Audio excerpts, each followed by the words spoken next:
The super little bodyguard of the female CEO. Do you think you can just sleep with me and not take responsibility? Anyway, the child is yours. You figure it out. After receiving a complaint from the beautiful CEO, the little bodyguard Louis felt a headache coming on. He had originally planned to live a peaceful life away from the hustle and bustle of the city, but now, he was forced to become a super dad. Chapter 1, I'll take responsibility. What? The Night King is missing. Inside the Federal Special Security Zone, a senior FBI agent, a white man, wiped cold sweat from his forehead repeatedly. The entire security zone had 100,000 armed personnel, along with thousands of top-tier experts from around the world, and countless surveillance devices, all to keep an eye on that man. Yet despite all of this, he had still managed to disappear. In just a few short days, organizations around the world received the shocking news. The Night King was missing. For a moment, the leaders of various organizations scoffed. But then they all breathed a sigh of relief. Those idiots, do they really think that with all those things they could keep that man locked up? If he had voluntarily stayed behind, they wouldn't have been able to hold him at all. Idiots! You want to find him? Let him go, and don't stir up that killing god again. 5 years later. Huagua, Haisha City. Do you want to meet your daughter? Let us talk face to face. Crazy. Inside his dorm room, Louis was rudely awakened by an unfamiliar phone call early in the morning. He cursed at the caller in frustration. What era was this? Didn't telemarketing scammers even bother to change their script anymore? He hadn't even gotten married, so where the hell did they get the idea that he had a daughter? After hanging up, Louis sat up from his bed with a displeased look on his face. Today wasn't a weekend. The Night King himself had to punch in at work. After a quick wash, Louis made his way to the security office and greeted his familiar colleagues with a nod, except for Captain Zhao Sunyang. 5 years ago, without any effort, he had left the so-called escape-proof security zone, then immediately returned to Longwa and became an ordinary security guard here. To the outside world, it appeared that the Night King had successfully retired. But only a few of his most trusted subordinates knew that he was planning something much bigger. Louis, you still have the face to come to work. How many times have you been late now? Do you even want to keep this job? Zhao Sunyang glared at him in anger. He had always disliked Louis and often tried to make things difficult for him. Most people would grovel and beg for forgiveness in this situation, but Louis just ignored him, which really wounded Zhao Sunyang's pride as the head of the security team. Okay, got it, Louis replied indifferently. He had no interest in such an insignificant person. A mere security captain couldn't even fire him. The worst that could happen was a small deduction from his performance bonus, but Louis couldn't be bothered to care. You? Zhao Sunyang was so angry that his face turned green. He pointed at Louis, unable to get a word out. The other security guards, who had often been bullied, secretly gave Louis a thumbs up. Lu Ji, big news in our neighborhood. The richest man's son in Haisha is going to marry the most beautiful young rich woman in our neighborhood. You didn't see it yesterday when you were off work? The wedding procession had dozens of cars. Gossiping in the security office was a normal occurrence. Louis looked uninterested. Really? Which rich woman? The Tangshan neighborhood was one of Haisha's most upscale districts, and there were plenty of beautiful young rich women here. Of course, it's that single mother with a daughter Shen Menghan, the current president of Dongwei International. TSK, her figure, her looks, she doesn't even look like someone who had a kid. I think she is better looking than the stars on TV. Too bad, a good woman is going to be wasted on a pig. I heard that the son of the richest man is known for his womanizing. A while ago, he got caught up in some scandal with a porn star or something. Just because he has some money, he thinks he has hot stuff. Louis glanced at the picture of the woman and muttered, this woman looks familiar. I think I've slept with her. Get lost. Several colleagues scolded him, annoyed. Shen Menghan was the goddess in every man's heart in the neighborhood, so they couldn't stand anyone disrespecting her. Hey, Louis, here you go again, bragging. His colleagues burst into laughter. Louis was a good guy, but he liked to boast. One time, after drinking too much, he had even told them he was an underground emperor who had once lived a life of luxury, surrounded by women and power. They almost believed him, except for the fact that all he did was drink and never ate anything. I'm serious. Lu Yi sighed. He had indeed slept with this woman. 5 years ago, right after he returned to the country, he had met a beautiful woman in a hotel who had been drugged. The woman threw herself at him, and of course, Lu Yi didn't he refuse. The next morning, when he woke up, she was long gone. She never asked him to take responsibility or anything like that. In fact, that was what still surprised him. Forget about whether it's true or not, but we got a complaint about you this morning. The owner said they want to meet you face to face. You know the status of the people living here, right? Think carefully, or you'll not only lose your job, but you might also offend someone important. Zhao Sunyang said, with a look of schadenfreude. Everyone in the office looked at Lu Yi in shock. Lu Yi, on the other hand, was completely confused. A complaint against me? What the hell have I done recently? Lu Yi, come out. Suddenly, the door to the security office was pushed open, and a tall, dark-haired beauty with wavy hair stood at the door. She was wearing a form-fitting black dress, and her figure alone was enough to captivate everyone's attention. Her exquisite face and slightly cold voice made all the men in the office gulp. This was the beautiful CEO they had all heard about, Shen Menghan. Hello, I'm the head of security here. Is there something I can help you with? Zhao Sunyang immediately rushed forward with a flattering smile, filled with pride, as he saw himself as superior here. Get lost. Shen Menghan coldly spat out the words. She then walked straight up to Lu Yi. Why did you hang up on me? As a man, don't you have the courage to take responsibility? She bombarded him with questions, leaving Lu Yi completely dumbfounded. Lady, what's going on? Did you complain about me? The others in the security office were in stunned silence. Hang up? Take responsibility? Holy shit. Did Lu Ji really sleep with the goddess? In an instant, everyone's shocked, angry, and jealous gazes all focused on Lu Yi. Looking at Lu Yi's confused expression, Shen Menghan's face darkened, and she clenched her teeth. She couldn't understand why she had ended up in bed with this man after being drugged all those years ago. Over the past 5 years, she had raised her daughter alone and had never considered asking Lu Yi to take responsibility. If it weren't for her daughter's insistence on wanting to meet her father, she would never have looked at this man again. What infuriated her even more was that after she tried to reach out to him, he had the nerve to call her crazy. In a fit of anger, she filed a complaint with the security office. Come with me. Get in the car. Shen Menghan coldly threw down the words, then walked straight out to her Maserati. No, wait, you need to explain yourself. Lu Yi followed her out. After they left, the security office fell into a 5-minute silence, and then erupted in chaos. Lu Yi sat in the front passenger seat, frowning. So, you really have a daughter, and she's mine. It was just a random incident, and now this.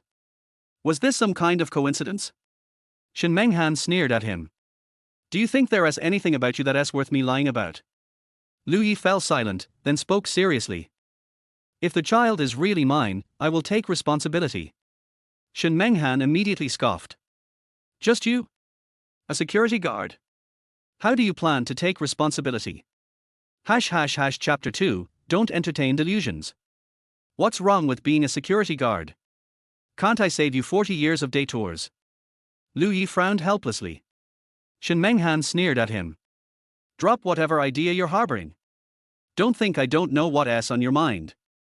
The difference between us is like clouds and mud. Stop entertaining delusions. The Shen family of Haisha may not be some aristocratic lineage, but we're at least well known. And you? Just a mere security guard. Are you worthy of me? Oh. Lu Yi responded nonchalantly. Seeing that Lu Yi wasn't giving up, Shen Menghan gritted her teeth. Also, I'm getting married to the son of Haisha's richest man soon. Do you understand what that means? Lu Yi still replied indifferently, oh. The richest man in Haisha. Frankly, that didn't even pique his interest. Seeing his unfazed demeanor, Shen Menghan's contempt grew. She thought, what's the point of saying all this to a lowly security guard? He wouldn't understand anyway. Disappointed, she sighed and said, tell me, how exactly do you plan to take responsibility for this? I said I'll take responsibility, and I will, Lu Yi replied, glancing at her stunning face before adding, that is, if the child is really mine. The child isn't yours, Shen Menghan replied coldly. Lu Yi? So this whole fuss was for nothing? Are you kidding me? Irritated but unwilling to argue with her further, Liu Yi's attention shifted when he received a text from his subordinate, Mad Dragon. Your Majesty, the military has a small favor to ask. To avoid affecting your subsequent plans, I've taken the liberty to agree on your behalf. Liu Yi replied, got it. What is the task? The military hopes that the Night King, currently in Haisha, will acquire the land in the Shishan development zone as an ordinary businessman and donate it to the military for free. 10 billion for the bid has already been transferred to your account. A General Su Weiguo will assist you. Liu Yi typed a simple "okay" before putting away his phone. A minor interruption. When Liu Yi looked up again, he frowned slightly. Where is this place? My home. Shen Menghan parked the car in front of an ivory-white 3-story villa. A servant quickly came out to open the door. Liu Yi was puzzled. Didn't you say the child isn't mine? Then why bring me here? Knowing that Shen Menghan, a CEO, owned properties besides Tangchen wasn't surprising. But he didn't expect this. Yuan is my adopted daughter.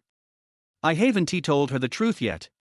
Now, I need someone to play the role of her father, Shen Menghan explained, giving him a sidelong glance that clearly signaled she was asking for his opinion.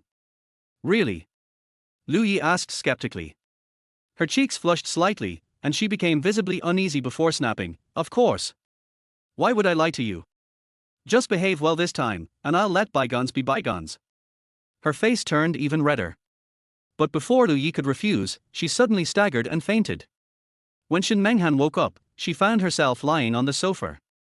Across from her, Liu Yi was holding her soft, fair foot. Pervert!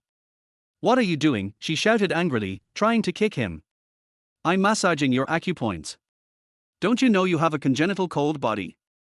If it weren't for me, this flare-up could be been fatal. Liu Yi's tone remained flat as he pressed and kneaded her smooth foot.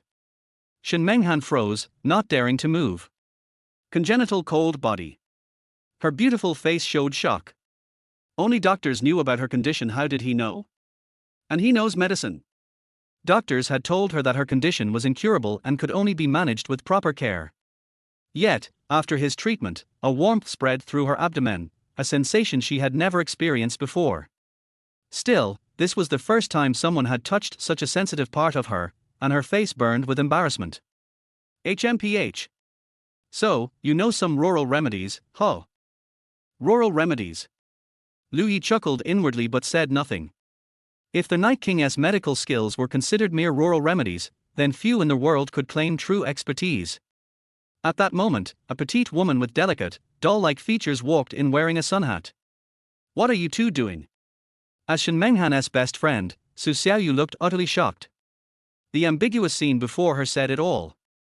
Liu Yi was about to explain, but Shen Menghan smirked lazily and said, "Don't overreact, Xiaoyu. My boyfriend is just giving me a foot rub." Liu Yi froze. Boyfriend? Since when? Boyfriend? A security guard? Have you lost your mind? Don't you remember you're about to marry into the Chen family? As expected, the mention of the Chen family wiped the smile off Shen Menghan's face. She sighed, her expression darkening. I know. The Shen family was in financial trouble. Only the Chen family, Haisha's wealthiest, could provide the needed funds. Eager to secure this lifeline, her parents didn't care about her wishes and had pushed her into this arranged marriage.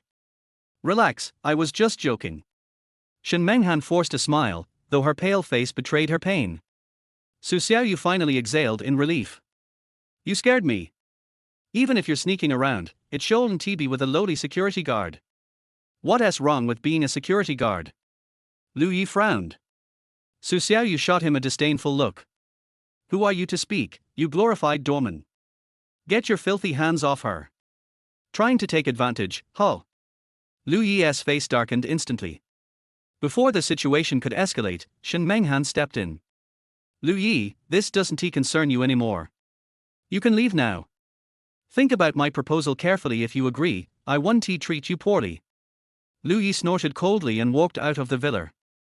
Curious, Su Xiaoyu asked, what proposal? Once certain that Liu Yi had left, Shen Menghan sighed and said, he is Yuan's biological father. What? Su Xiaoyu's voice shot up several decibels before she quickly lowered it. Are you serious? Out of all the men, you chose a security guard. Shen Menghan shook her head helplessly. How was I supposed to know? By the time I realized, it was too late. Then why bring him here? What are you planning? Su Xiaoyu asked, a sense of foreboding creeping over her. Shen Menghan bit her lip. Yuan needs a father. I wanted them to meet. Su Xiaoyu was speechless. Are you out of your mind? I know you're thinking about Yuan, but have you considered this? What if he finds out the truth and refuses to leave you alone? What if the Chen family finds out? You'll lose Yuan, and your family will be ruined. Of course, Shen Menghan had thought about all this. That's why she hadn't revealed the truth. Seeing her troubled expression, Su Xiaoyu suddenly had an idea. If things go south, just blame it all on the security guard. The Chen family won't pursue it further. Chapter 3 Scoundrel. What else? Su Xiaoyu replied unhappily, you can do it yourself. After that, she walked away angrily in her high heels. Shen Menghan was speechless for a while at Su Xiaoyu's suggestion. So she changed the subject and said, okay, don't talk about me. What about you? You are dressed so beautifully today. Are you going to meet your lover? Go to hell. Su Xiaoyu blushed and spat. Then she said in an irritable tone, it's all because of my grandfather. He said that after the bidding for Shishan Development Zone is over tonight, he will receive an important person, and he specifically asked me to dress up beautifully. With your grandfather's status, what kind of person can make him pay so much attention? Shen Menghan was shocked. I don't know, who cares? At the same time, as soon as Lu Yi returned to the security room, a pair of gossiping colleagues immediately surrounded him. Brother Lu. What's going on? Tell us. That's right. Did you really sleep with Shen Menghan? Fuck. Brother Lu, you are really awesome. She is a beautiful rich woman. How did you do it? Teach us. Alas. Brother Lu took a shortcut after all. Hearing the discussions around him, Lu Yi was speechless. But at this moment, Zhao Sunyang sneered untimely, just listen to him. Shen Menghan, the billionaire president of the Shen family, can fall in love with a stinky security guard like him. Don't you take a piss and look in the mirror to see if you are worthy. As soon as the words came out, the people present suddenly quieted down. Thinking about it carefully, it seems to be the case. I am not worthy, are you? Lu Yi raised his eyebrows. How do you talk to me? Zhao Sunyang glared, then sneered, yes, some rubbish has no ability, they just know how to brag and show off every day, what luxury cars to pick up and drop off, red carpets to pave the way, I don't think he can afford to ride in a luxury car once in his life. Really? Facing this kind of sarcasm, Lu Yi didn't feel angry at all, and even laughed. But Zhao Sunyang got excited, and immediately slammed the table and shouted, I'm saying this, if you can really afford a luxury car, I will eat shit live immediately. Before he finished speaking. Brother Lu. There are several Maybachs outside, saying they are looking for you. A young security guard who had just started his internship ran in with a nervous look on his face. Zhao Sunyang stopped talking before he finished speaking, and the whole security room was silent for a few seconds, and then he shouted angrily, bullshit. How is it possible? But when everyone looked around, they saw a whole row of black Maybachs parked outside the door. In the leading vehicle, there was a man in a butler's uniform, waiting respectfully. Seeing this, everyone was shocked. There was a dead silence. Several people looked at Zhao Sunyang at the same time. Don't forget to ask me to give you gifts during the live broadcast. Lu Yi smiled faintly and stood up, and walked out directly. Mr. Lu, our master arranged for me to invite you, please get in the car. The butler bowed respectfully. Yes. Lu Yi responded faintly and sat in without being polite. The military department actually went so far as to be so extravagant, it seems that they really put a lot of thought into inviting him. After Lu Yi left, the entire security room exploded again, and Zhao Sunyang's face was flushed, and he couldn't utter a word for a long time. The bidding auction has a special VIP lounge. When Lu Yi arrived, a silver-haired old man was already sitting on the sofa in the room. His hair was meticulously combed. Although he was over 70 years old, his eyes were sharp and he looked energetic. Lu Yi thought to himself, it seems that this is the Su Weiguo who is very important in the military department mentioned by Quang Long. And it was this old general who would shake the whole high city with a stomp of his feet. At this moment, He took the initiative to come forward with great enthusiasm and said humbly, "Har har, Mr. Liu, I hope I have not treated you well." "Not bad." Liu Yi smiled slightly. He glanced at the two black jade walnuts in Zhu Weiguo's hand, raised his eyebrows and said, "The walnuts are good, the jade is top grade, and the carving seems to be done by a master." "Har har. Mr. Liu has a good eye." Su Weiguo praised immediately. After all, he has always disliked money, and the fact that he accepted this pair of walnuts shows how much he likes it. But Liu Yi had said so much, he could only grit his teeth and said with a kind heart, "Since Mr. Liu likes it, why not accept it?" He immediately ordered the person beside him, "Take it as a gift. I don't have the habit of stealing someone's love." Liu Yi chuckled. If the pair of top-grade black jade walnuts is really worth no less than 10 million, but he didn't take it seriously. That being said, Su Weiguo is an old and shrewd man, and there is no reason to take back what he has said. "Come. Put these walnuts in a box." If it was just an ordinary person in front of him, it would be fine, but the Liu Yi standing in front of him was a figure that the whole of China was trying hard to win over. Let alone a pair of walnuts, even if it cost him his life, as long as he could make this man owe him this favor, he would be willing to die for the country. In this way, Liu Yi really couldn't put on airs anymore. Then the two talked happily about the auction. "Okay. Thank you, Mr. Liu, for your trouble this time. The auction will be over soon, so I won't disturb you to rest." Su Weiguo was very smart to stop talking and didn't stay any longer. Besides, Su Weiguo's identity was not suitable for public appearance in this auction to avoid suspicion. At least in the outside world, this was a fair and open ordinary bidding auction. Liu Yi didn't really plan to rest.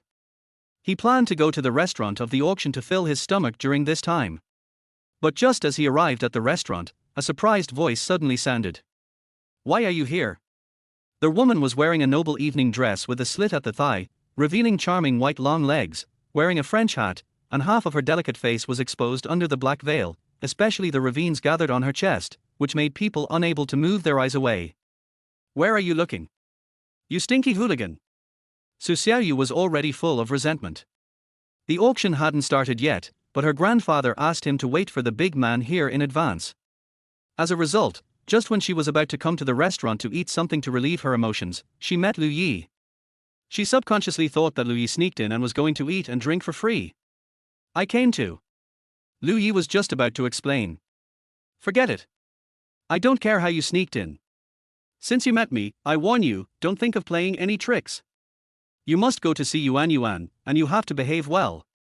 You actually have to negotiate conditions for such a thing. Are you a man?" Su Xiaoyu looked contemptuous and stood up for her bestie. Liu Yi sneered, "She's not my daughter, why should I see her?" Su Xiaoyu gritted her teeth and grabbed Liu Yi's collar. "Asshole. What did you say? Yuan is not your child, whose child could it be?" Liu Yi's mind was slightly blank. "What do you mean? Isn't the child adopted? Could it be that Shen Menghan lied to him?" Liu Yi's face darkened instantly. "Are you telling the truth?" The bidding auction was about to begin.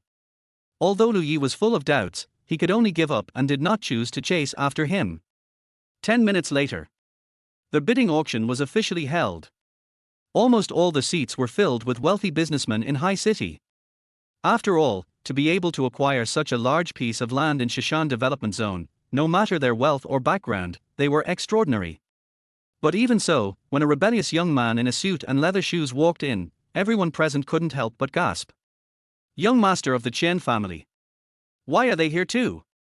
If the Chen family planned to participate in the bidding, the people present would feel the pressure doubled. Chen family. Liu Yi, who was sitting in the corner of the venue, couldn't help but raise his eyebrows. If he remembered correctly, Shen Menghan's fiancé seemed to be this young master of the Chen family. It seems to be called Chen Weiliang? If Shen Menghan really gave birth to a daughter, how could such a low-class playboy be qualified to touch his woman? Thinking of this, Liu Yi's eyes were stained with a bit of indifference and coldness. Har har. This piece of land in Shishan is favored by our Chen family. I hope you can know your own limitations. Before the auction started, Chen Weiliang stood up and said without hesitation while looking around. The words were almost undisguised threats. Such arrogance and domineering made many wealthy businessmen present look ugly instantly. But because of this, After the auction started, no one on the scene bid. No one wanted to offend the giant Chen family, so naturally there was no movement. The huge auction venue fell into a brief silence. Chen Weiliang was satisfied when he saw this and spoke. I bid 200 million. If they really want to take over this piece of land for 200 million, the Chen family will probably make a lot of money again this time. Just when everyone thought the dust had settled. 300 million. Suddenly, an indifferent voice sounded in the corner. Chapter 4 I'm afraid I'm tired of living. Lu Yi's voice was not loud. But in the quiet meeting place, it was like a bolt from the blue. Almost instantly, the huge conference hall became noisy. What the hell? What's going on? Mr. Chen has already made his offer, and there are still people who dare to raise the price. Are you planning to go against the Chen family? You are so damn brave. You look unfamiliar. These are the only famous people in High City. Are they not locals? Who cares? If you dare to mess with Tai Sui, you must be tired of living. Some of these people felt proud that someone finally dared to challenge the Chen family. But more of them responded with a sneer, waiting to see Lu Yi's good show. As expected. Chen Weiliang's face suddenly became more ferocious, and then he looked at Lu Yi with a fake smile. Boy, what do you mean? Lu Yi had a blank expression on his face. What's wrong? You don't allow bidding in the auction. Chen Weiliang's face twisted a little. It had been many years since anyone dared to speak to him like this. So he emphasized his tone and gritted his teeth and said, It seems that you didn't hear clearly. I am Chen Weiliang. Our Chen family has taken a fancy to the Shishan development zone. Do you understand? Lu Yi nodded. Chen family. What a bunch of crap, so what if they like it? Since the rule is that the highest bidder wins, is it okay for me to offer the price? Wow. There was an instant commotion at the auction venue. Many people even looked at Lu Yi with a stunned expression. Is this guy a fool? After saying this, can the Chen family still let him leave High City alive? Okay. Chen Weiliang's eyes were filled with murderous intent, and he sneered, You will soon find out that in High City, our Chen family is the rule. 400 million, this Shishan development zone, our Chen family wants it. Oh, 500 million. Lu Yi raised the sign calmly. Fuck you. Chen Weiliang was furious, almost jumping up and down like a thunderbolt, and finally almost gritted his teeth and raised the price again, 600 million. Boy, if you dare to raise the price again, believe it or not, I will make sure you can't leave the venue today. Just because Lu Yi suddenly jumped out, Chen Weiliang spent a full 300 million more than expected. 1 billion. Lu Yi spoke calmly and directly lowered the price to an unattainable level. Anyway, the money was given by the military, and the wool came from the sheep, so he didn't feel sorry at all. But after this sound. Boom. Chen Weiliang felt like his brain exploded instantly. If this wasn't a public place, he would have even been ready to take out his knife and chop this blind thing to death. Boy, you are really not afraid of death. Do you have the life to take this piece of land in Shishan? Just wait. He rushed forward, grabbed Lu Yi by the collar, and roared almost hysterically. But the next second. Bang!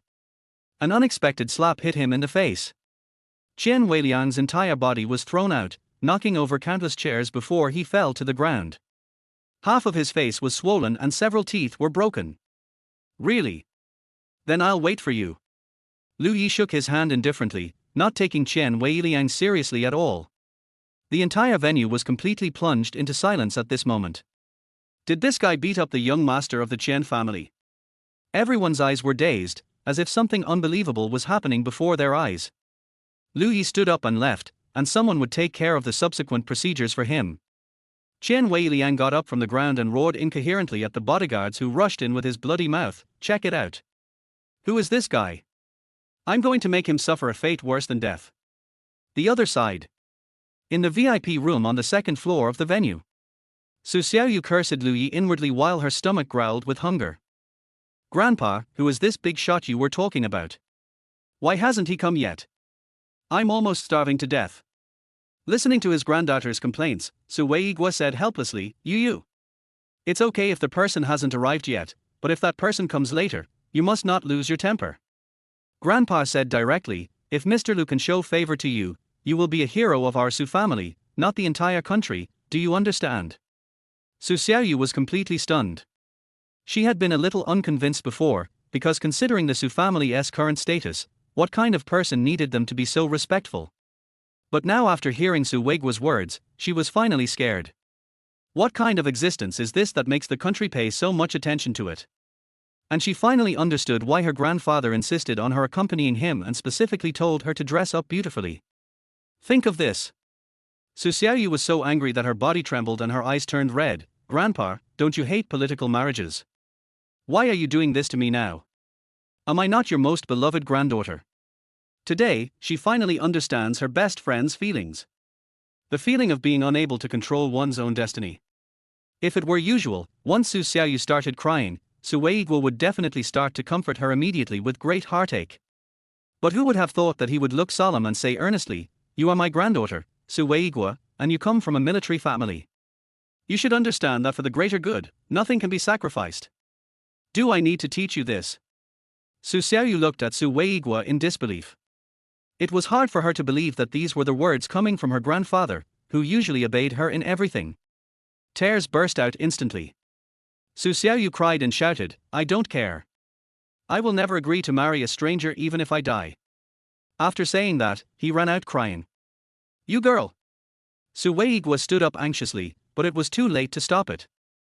"Master, can you please get the young lady back?" "Forget it. She will figure it out sooner or later." Su Weiguo raised his hand helplessly, and finally could only sigh and sit back down. Su Xiaoyu ran out crying, but when she turned the corner she didn't pay attention and bumped into someone. She was already in a very bad mood, and when she saw that it was Lu Yi, she became even more furious. With red eyes, she angrily said, "What are you looking at? Don't you have eyes when you walk, you stinky security guard?" After saying that, she stepped hard on Lu Yi, turned around and left crying. Mad woman! Lu Yi just felt confused and immediately walked into the room with a dark face. "What's wrong, Mr. Lu? Didn't you win the auction?" "It doesn't matter. It's just a formality. Mr. Lu, don't worry about it." Seeing that he looked unhappy, Su Weiguo quickly asked. After all, asking Lu Yi for help was just an excuse, and the military's fundamental purpose was actually to win over Lu Yi. "It's nothing. I was just accidentally bumped into by a little girl." Lu Yi waved his hand. Su Weiguo's heart skipped a beat and he felt something was wrong. He immediately apologized with a smile and explained, "I'm sorry to have embarrassed you, Mr. Lu. That was my granddaughter just now. I hope I didn't disturb you." "No, you said that was your granddaughter." Lu Yi was a little surprised. Su Weiguo immediately smiled and said, "Yes. That girl is kind and gentle since she was young. What's more important is that I heard that Mr. Lu is still unmarried. She has always admired you and longed to meet you." "Lu Yi? Are you talking about the same person?" Chapter 5 Dad. Wait a minute. Lu Yi looked at Su Weiguo with a strange look, took out his mobile phone and opened the browser. Seeing this, Su Weiguo asked in confusion, "Mr. Lu, what are you doing? Do you need my help?" Lu Yi lowered his head and typed something in the search box while answering, "Let me check what means." Su Weiguo was stunned for a moment, and then he felt a little amused. "Mr. Lulu, you are not kidding, are you? Don't you know the meaning of this idiom?" Lu Yi retorted, "I think you don't know." These words confused Su Weiguo, who looked puzzled. "I don't quite understand what you mean, Mr. Lu." Lu Yi was still searching when his phone screen suddenly displayed, "Zhao Quan calling." He immediately hung up the phone. Forget it. It's not important. I have something else to do. I'm leaving now. I'll contact you later. I send you." After Su Weiguo sent Lu Yi away, he thought about the previous question with a puzzled look on his face. "What do you mean, Mr. Lu?" "I used the right words, I know." Su Weiguo's eyes lit up and he had a guess that he thought was reasonable. It must be that Su Xiaoyu didn't leave a good impression on Lu Yi. In this way, all of Lu Yi's subsequent reactions are reasonable. Su Weiguo found Su Xiaoyu. The other person was turning around in front of the mirror, trying on her newly bought skirt. Hee, Grandpa, you're here. Do you think my new skirt is pretty?" "It's pretty good, right? Doesn't it make my waist look slimmer?" Su Weiguo smiled and replied perfunctorily, "It looks good." Su Xiaoyu immediately pouted, somewhat dissatisfied with the answer. "Grandpa, you are so perfunctory. Su Weiguo was in no mood to joke with his granddaughter and became serious. Yu, I want to ask you something, answer me honestly. What's wrong, Grandpa? Did you offend that important person? Which big shot? That's the one you just met. Just now. Su Xiaoyu tried hard to recall what had just happened, feeling confused. She has no impression at all. It seems that she has never had an argument with anyone. Then how can there be any talk of contradiction? No, Grandpa, I didn't meet anyone just now. You're talking nonsense. Mr. Lu just said that he bumped into a little girl. Could it be that he wasn't talking about you? Mr. Lu. Su Xiaoyu was startled and looked shocked. Could it be that Grandpa is talking about Lu Yi? Impossible. Absolutely impossible. This idea was immediately rejected by Su Xiaoyu. It even made her laugh. How could I possibly come up with such a ridiculous idea? Lu Yi? A security guard? A big shot? It's like someone telling him that Bill Gates is a beggar. No, Grandpa, I have never met any Mr. Lu. Well, it seems that the little girl Mr. Lu bumped into wasn't you. It's okay then. Lu Yi was walking on the road. The guy with the note, Zhao Go, called him again. Zhao Sunyan, you're not done yet, are you? I'm busy. What are you busy for? Get back here right now.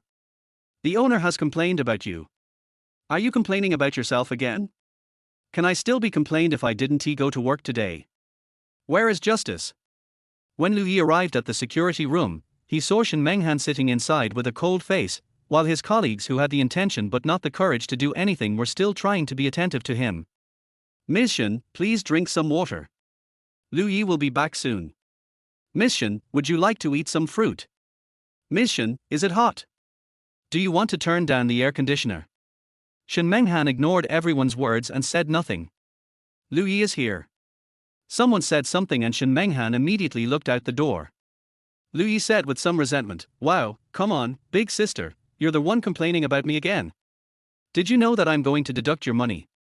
Stop talking nonsense and follow me. Shen Menghan didn't even bother to explain and just pulled Lu Yi away. Where the hell are you taking me? I just came back and you asked me to drink some water. Don't pinch me. I sprained my ankle. Don't pull me.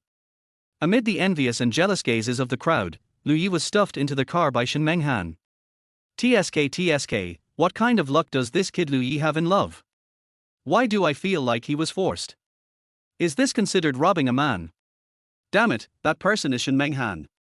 If it were me, I would be willing to be robbed by her 1,000 times. Where are you taking me? Sitting in Shen Menghan's car, Lu Yi kept looking around and felt like he was heading towards the east of the city. Shen Menghan said coldly, School. Be brief and concise. You're crazy. You want to send me to take the postgraduate entrance examination? I'm already past that age. Stop the car. I want to get out. Shen Menghan suddenly turned around and stared at Lu Yi coldly. I'm going to take you to see my daughter. Your daughter is not my daughter, why should I go to see her? Have you forgotten that night? Even if she wasn't your daughter, couldn't you have performed a play with me? You owed me. Lu Yi thought of Su Xiaoyu's words and once again questioned the identity of Shen Menghan's daughter. But he didn't ask directly. Because he felt that even if he asked Shen Menghan, she might not tell him the truth. Whether it is your daughter or not, you will probably know it by just taking a look at her. So Lu Yi leaned back on the leather seat and said lazily, Okay, since you beg me, I will reluctantly agree to your request. Snort. Shen Menghan glanced at him, said nothing more, and drove towards the school.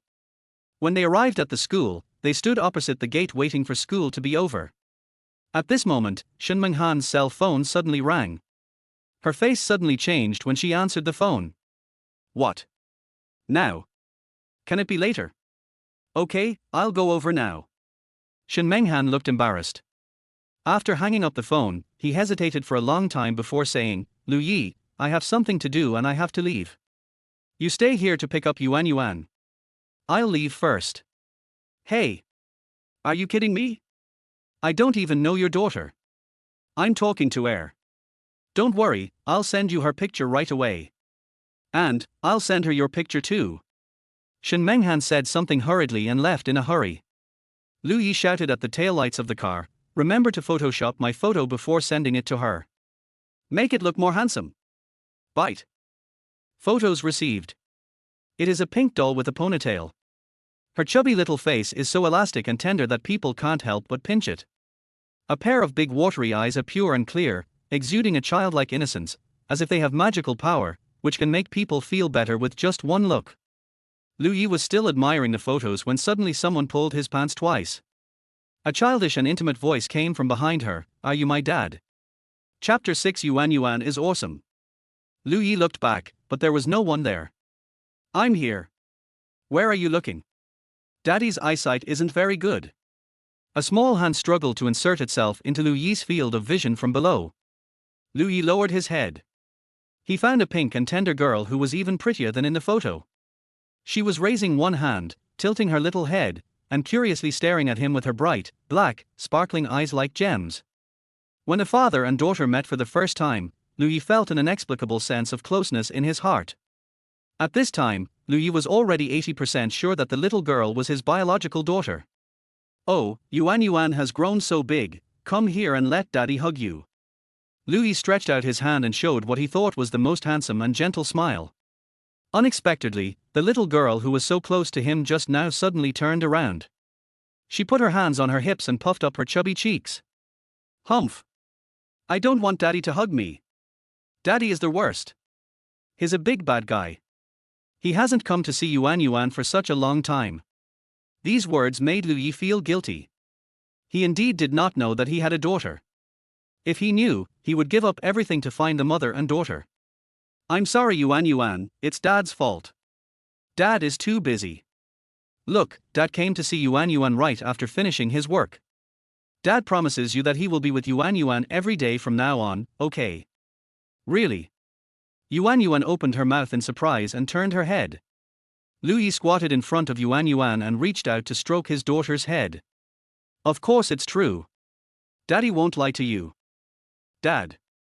Yuan Yuan threw herself into Lu Yi's arms and burst into tears, pounding Lu Yi's chest while crying. "Dad, you are a bad guy. You haven't come to see Yuan Yuan for so long. Does that mean Dad doesn't love Yuan Yuan anymore? Dad doesn't want Yuan Yuan." "Silly girl, Dad loves Yuan Yuan the most and will never abandon Yuan Yuan." As he was speaking, a strange voice was heard. "Har har har, I'm dying of laughter. Come and see, Yuan Yuan actually just found someone to be her father." A fat boy, carrying a school bag, pointed at Yuan Yuan and started to mock her. This attracted 4 or 5 little boys, who laughed at Yuan Yuan. They also composed a nursery rhyme. "Wild girl, you have no father. You were born by your mother, but you have no father to love you." Yuan Yuan cried for her dad, and finally found it. What was it? It turned out to be a toad. "Har har har, Yuan Yuan, you don't have a father. Even if you have a father, he's a toad. You are the daughter of a toad." Lu Yi's eyes turned cold, and his brows were full of disgust.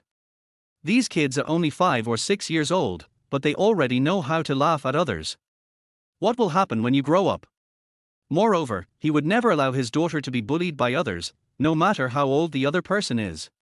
Just as I was about to speak, Yuan Yuan took the lead. Yuan Yuan clenched her chubby little hands, straightened her arms, and looked very angry. "Humph, my dad is not a toad. My mom told me that my dad is a great hero, the most powerful man in the world. You are not allowed to laugh at my dad." Are this? Although Lu Yi knew that Shen Menghan just wanted to make up a lie to deceive his daughter. But she guessed it right by accident. As for myself, I am indeed as she said. Maybe I am not a hero, but I am definitely the best in the world. Therefore, Yuan Yuan's words did not make Lu Yi blush, but made him feel a little proud. The chubby boy pointed at Lu Yi and said, "He is the most powerful person in the world. Par. The security guard at our gate is dressed more stylishly than him. Yuan Yuan, your mother lied to you. Your father is a toad, and your mother is a female toad. Har ha har ha. I won't let you talk about my parents." R. While the chubby boy was feeling smug, Yuan Yuan's anger was already full and she rushed over quickly. Lu Yi was shocked, fearing that Yuan Yuan would suffer a loss. But the next second, Lu Yi saw Yuan Yuan waving her little pink fist and beating the boy so hard that he had no chance to fight back. Soon he sat on the ground and started crying with snot and tears. Although the other little boys also laughed at Yuan Yuan, when the fight broke out, they were all scared and ran away and did not dare to help. Before the age of 10, gender differences are not obvious. Girls develop even faster than boys when they are young. I didn't expect this little girl to be so fierce. You are truly worthy of being the daughter of the Night King. Lu Yi was very satisfied and relieved with his daughter's performance. The crying of the chubby boy attracted the attention of her mother, who was not far away. What are you doing? Who is bullying my son? The lady rushed towards Yuan Yuan holding a teddy dog, and the yellow dog in her arms was still barking at Yuan Yuan arrogantly. Yuan Yuan was scared and stepped back. The noble lady walked up to Yuan Yuan in 2 or 3 steps and stretched out her hand to slap Yuan Yuan. You ignorant little girl, you dare to hit my son. I will slap you to death. Just as her palm was about to hit Yuan Yuan's face, Yuan Yuan knew she couldn't avoid it, so she closed her eyes and waited for the pain to come. At this time, a thug lifted Yuan Yuan up and avoided the slap. Yuan Yuan opened her eyes in astonishment, and when she saw Lu Yi smile, she suddenly felt relieved and her eyes turned red with grievance. Dad. Yuan Yuan, be good, don't cry, Yuan Yuan is awesome. Don't worry, Daddy is the best in the world, with Daddy here, no one can bully Yuan Yuan. The chubby boy hugged the lady's legs and started to complain. Mom, she hit me. Woo woo mom, she hit me woo woo. The noble lady pointed at Lu Yi's nose and shouted in a stern voice, are you the father of this bastard? Kneel down immediately and apologize to my son. 2 rays of cold air shot out from Lu Yi's eyes, piercing straight into the soul. What did you call my daughter? On a hot summer day, the lady suddenly felt an icy chill spreading from her body and spreading throughout her body, making her feel as if she had fallen into an ice cave and shivering all over. Just one look scared her so much that she stuttered. Even the teddy bear in the lady's arms seemed frightened and dared not bark anymore. Are you? The lady knew that she would lose her momentum, so she slowed down for a moment and waited until she could speak fluently before speaking. What? Do you dare to hit me? Your daughter hit my son now, I must fight back, you let her get down. The lady started to shout, and Teddy started to shout as well. Woof woof woof. Lu Yi said coldly, you must tell this damn dog to shut up right now, or I'll throw you into the river. The lady sneered contemptuously, oh, you are so arrogant. If you have the guts, throw one to me and see if you are. She hasn't finished her words yet. Lu Yi suddenly grabbed the teddy dog's neck and forcibly pulled the dog out of the lady's arms. The teddy bear was barking arrogantly a second ago, but when Lu Yi grabbed it, it was so scared that it let out a shrill whine from its throat. Lu Yi waved his hand, Teddy flew into the air, drew a parabola, and fell into the river 20 meters away. Chapter 7 Green Hat. How dare you throw my dog? I'm going to fight you. The noble lady bared her fangs and claws, looking like a ferocious ghost, and pounced on Lu Yi. Lu Yi slapped him with his backhand. With a crisp sound, 5 red finger marks appeared on the lady's face. At the same time, he interrupted the noble lady's ferocious look and beat her so hard that she stood there in a daze. The dispute here has attracted quite a few people's attention. In the same kindergarten, parents have a certain understanding of each other. Who is this person? How dare he hit Mrs. Fang? He's dying. Mrs. Fang's husband is the boss of a company. A man hitting a woman. How shameless. Hey, I just saw Mr. Fang over there. This guy is dead today. Everyone was pointing and talking. But Lu Yi didn't care about it. His cold voice rang out again, echoing in the lady's ears. If you keep nagging me, I'll beat you up. The lady felt a burning pain on her cheeks. Tears of grievance welled up in my eyes. She shouted heartbreakingly into the distance, Husband! Husband, someone hit me, come quickly, husband! Okay, let us make nesting dolls. If you beat the small one, a big one will come. If you beat the big one, an even bigger one will come. Come on, Lu Yi frowned and considered him the loser. Hearing the shouts, Fang Tianlai immediately pushed through the crowd and rushed in. What's wrong, wife? A man's weak spot is his wife and children. After Fang Tianlai pushed through the crowd, he saw his wife and son crying. Which man can tolerate this situation? For a moment, tons of anger burst out from his heart. He rushed directly towards Lu Yi and started punching him. Even though Fang Tianlai rarely exercises and is not good at manual labor. But at this moment he still risked his dignity as a man. Not unexpected. Lu Yi just gave Fang Qianlai a light push and he fell to the ground, falling flat on his face. Fang Qianlai was not convinced and stood up to fight again. Lu Yi slapped Fang Qianlai so hard that his gold-rimmed glasses flew off. Just give the other person a family bucket of slap-set meal. A family should be neat and tidy. Hey, this guy, did he beat up the whole family? Too arrogant. Too abominable. What kind of society is this now? How can there still be such people? The onlookers were also shocked. This guy Lu Yi is simply lawless and defies the law. Doesn't he know that he will have to pay at least hundreds of thousands for these 3 slaps? And you have to go to jail. After being slapped, Fang Qianlai calmed down. He knew he couldn't beat the other person. After taking a look at Lu Yi's clothes, I felt that he was just a poor guy. So he threatened, okay, you are awesome, right? Let's see how long you can be awesome. I'll give you 10 minutes to call for help and I'll call for help too. In 10 minutes, I'll call 200 people to kill you. I'm telling you, you can't leave today. If I can get you to leave here, I won't be named Fang. Lu Yi looked at Fang Qianlai for several seconds. He observed the chubby boy for a few more seconds. Suddenly burst into laughter. Har har har, that's interesting. You can still laugh. Har har, I think you haven't realized the seriousness of the matter. Let me tell you, listen carefully, I am the general manager of Qianfeng Group, Fang Qianlai. Go find out what Qianfeng Group does, or search it online. If you can still laugh by then, I will take your surname. Unexpectedly, Lu Yi laughed even more happily after hearing this. The onlookers were also confused. It felt like Lu Yi had gone crazy. I have absolutely no idea what he's laughing at. Isn't this guy scared crazy? How can I not be afraid? He's the general manager of Qianfeng Group. He manages more than 500 people. Yes, the power of Qianfeng Group is very terrifying. I heard that even this kindergarten was invested by Qianfeng Group. This guy must have been frightened into having mental problems. He deserves it. He asked for it. At this time, Lu Yi finally gave an explanation. Har har har, the general manager of Qianfeng Group was cuckolded and raised someone else's son for 5 years. Wow, big news, big news. I'll contact my friends in the news department and put you on the headlines. These words made the lady's face change instantly, and panic was revealed in her eyes. Fang Qianlai started to curse angrily, damn you. You are the one being cuckolded. Who dares to cuckold me? Lu Yi teased, as the general manager, I think you are also a fool. You can't even notice something I can see at a glance. The mole on your chest is hereditary, right? You have it, your father has it, and your grandfather has it too. Am I right? But look at your son.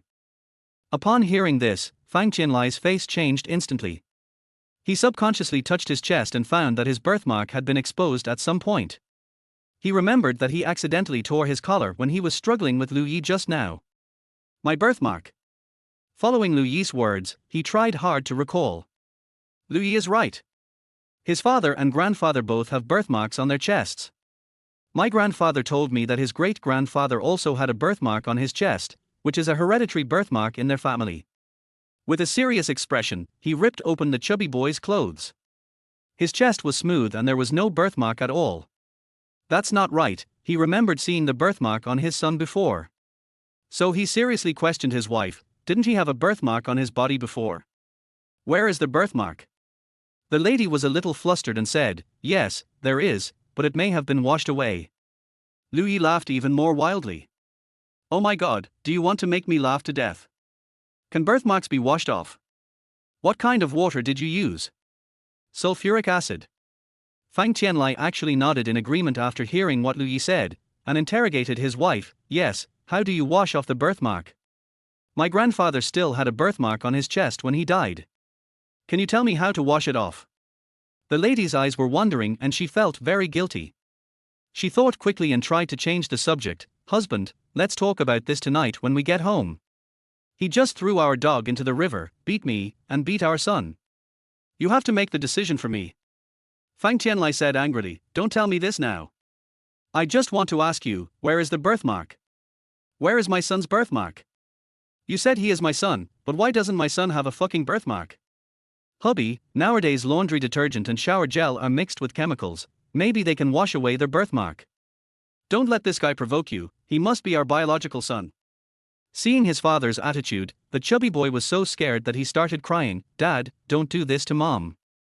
But Fang Tianlai pushed his son away. "Get away and don't call me Dad." He then glared at his wife, "I am the general manager of Tianfeng Group. If you cheat on me, do you know how serious this will be? It will be on the news. Tell me the truth now, is he my son? Is he?" Chapter 8. Do you need my help? Fang Tianlai still put it lightly. Tianfeng Group has to save its reputation. The general manager is the representative of the group's image. I wonder how many people are staring at Fang Tianlai. If Fang Tianlai were to make the news because of the cuckold incident, the Tianfeng Group would also be embarrassed. At that time, Tianfeng Group will definitely expel Fang Tianlai to save face for the group. Lu Yi, who was enjoying the fun, added another comment. "There's a blood station over there that can test your blood type. I suggest you go over there and have your blood drawn for testing." The lady could no longer handle Fang Tian's arrival. And Lu Yi was actually still offering advice in a despicable manner. She immediately yelled at Lu Yi, "Get out! Get out! What does our family's affairs have to do with you?" Before he could finish his words, Fang Tianlai grabbed the hands of the lady and her son and walked towards the love blood station. As he walked, he said, "Yes, test the blood type. I'm A, you're A, and he can only be A or O. If he's AB, B, or any other blood type, I'll fucking kill you." The lady was very frightened and pulled her hand away. "Fang Tianlai, are you crazy? I have followed you for so many years, and just because of a stranger's words, you want me and my son to be embarrassed in public. I'm the one who embarrassed myself in public. You have to go today no matter what you say." "I'm not going. If you don't go, I'll beat you to death. Hit me, hit me. I am so fucking. You really want to fight? I'll fight you." The argument between the two became more intense and finally they started fighting. The people around were laughing so hard that their mouths were crooked. Regardless of whether this chubby boy is Fang Tianlai's biological son or not, he is destined to become a joke tomorrow. What happened? Why are there so many people? At this time, Shen Menghan came to Lu Yi. Shen Yuan in Lu Yi's arms immediately stretched out her voluptuous little arms and cheered, "Mom! Yuan, be good. Come here, let mommy hold you." But Shen Yuan, who was so passionate a second ago, suddenly retracted her arms, grabbed Lu Yi tightly, and nestled in Lu Yi's arms.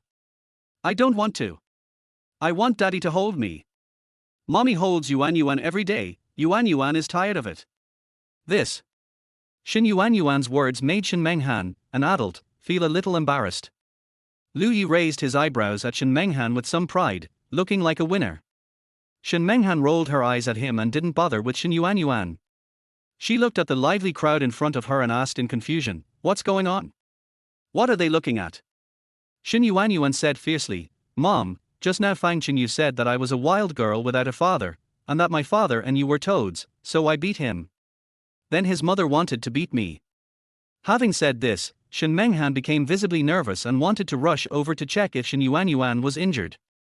But Shen Yuan showed a proud look at this moment. "But, my dad is the most powerful hero in the world. My dad beat his mom. His mom called his dad again and wanted to beat my dad, but my dad beat his dad again." After hearing this, Shen Menghan finally felt relieved. It turned out that Yuan was not beaten. She looked at Lu Yi, quite surprised. "I didn't expect that this young security guard would have such courage. He picked 3 people at once and picked a family of 3. This made her look at Lu Yi with a new respect. Hesitated for a few seconds. Shen Menghan said in an inaudible voice, "Thank you." How sharp is Lu Yi's hearing? He is the famous Wild King. Lu Yi could clearly hear a mosquito flapping its wings 10 meters away. "Oh? Are you talking to me?"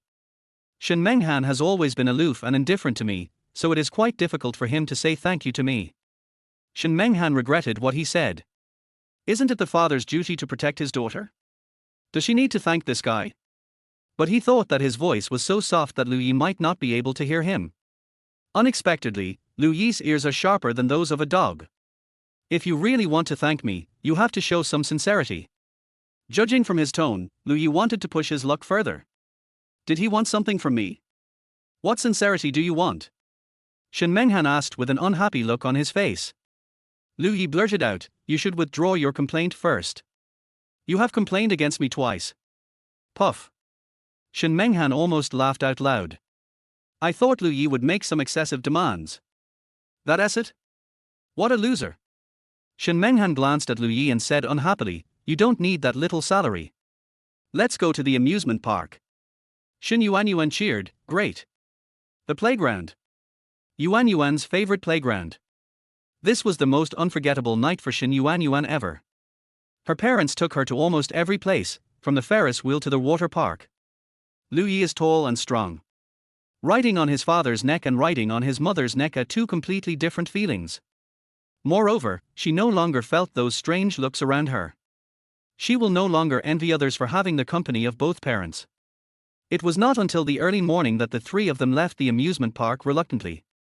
While playing, Lu Yi discovered that something was wrong with Shin Menghan. Although she was smiling, there seemed to be sadness lingering between her brows, and even her laughter seemed forced. Shin Menghan's phone would ring every once in a while. But she always hung up the phone. All this shows that Shin Menghan is in trouble. Menghan, are you in any trouble? Do you need my help? You? How can you help me?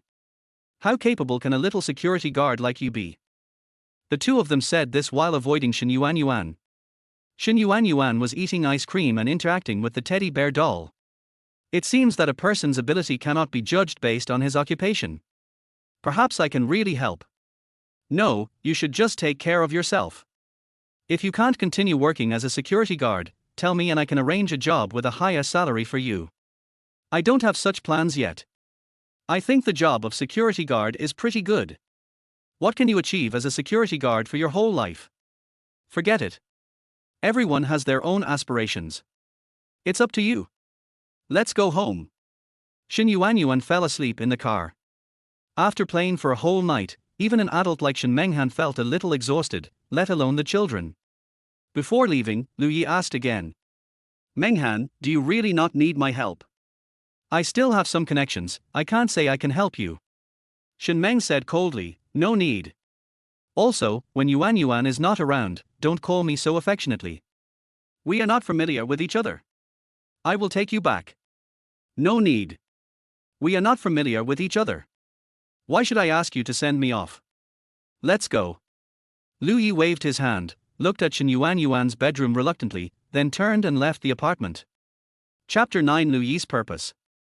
After Lu Yi left, Shin Menghan came to the bed on the second floor and watched Lu Yi's figure disappear in the depths of the street lights.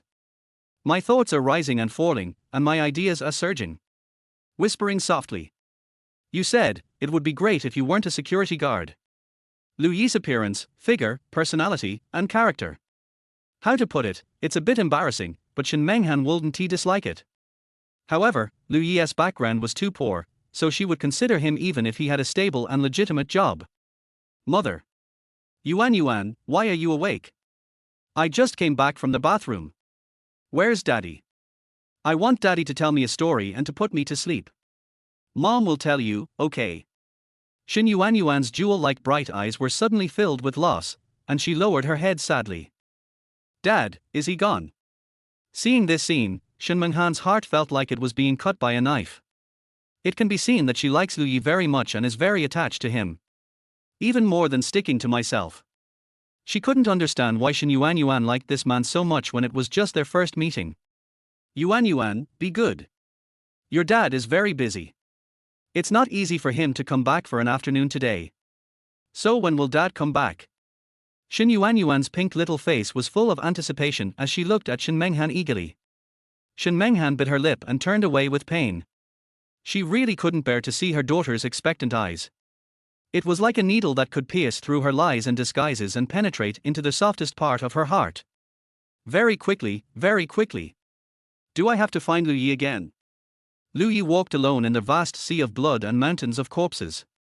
On the devastated land, there are only craters and ruins, as well as piles of broken limbs and corpses. The blood dyed the sky above red. Suddenly, a large flag was raised in the east. It says, "Capture Lu Yi alive." A banner was hoisted in the southern sky, "Lu Yi is not allowed entry." At the same time, the west, north, northeast, southeast, southwest, northwest. Countless people poured out from all directions, and at a glance, all you could see were a sea of heads. Those people all shouted the same slogan, "Never be reconciled with Liu Yi." Liu Yi clenched his fists angrily and responded, "I will kill anyone who dares to stop me." But at this moment, a man and a woman appeared beside Liu Yi. They are Liu Yi's parents. The appearance of these two people suddenly made the people around them go crazy. Kill! Kill the old thief Liu! Kill Liu Qinxiong!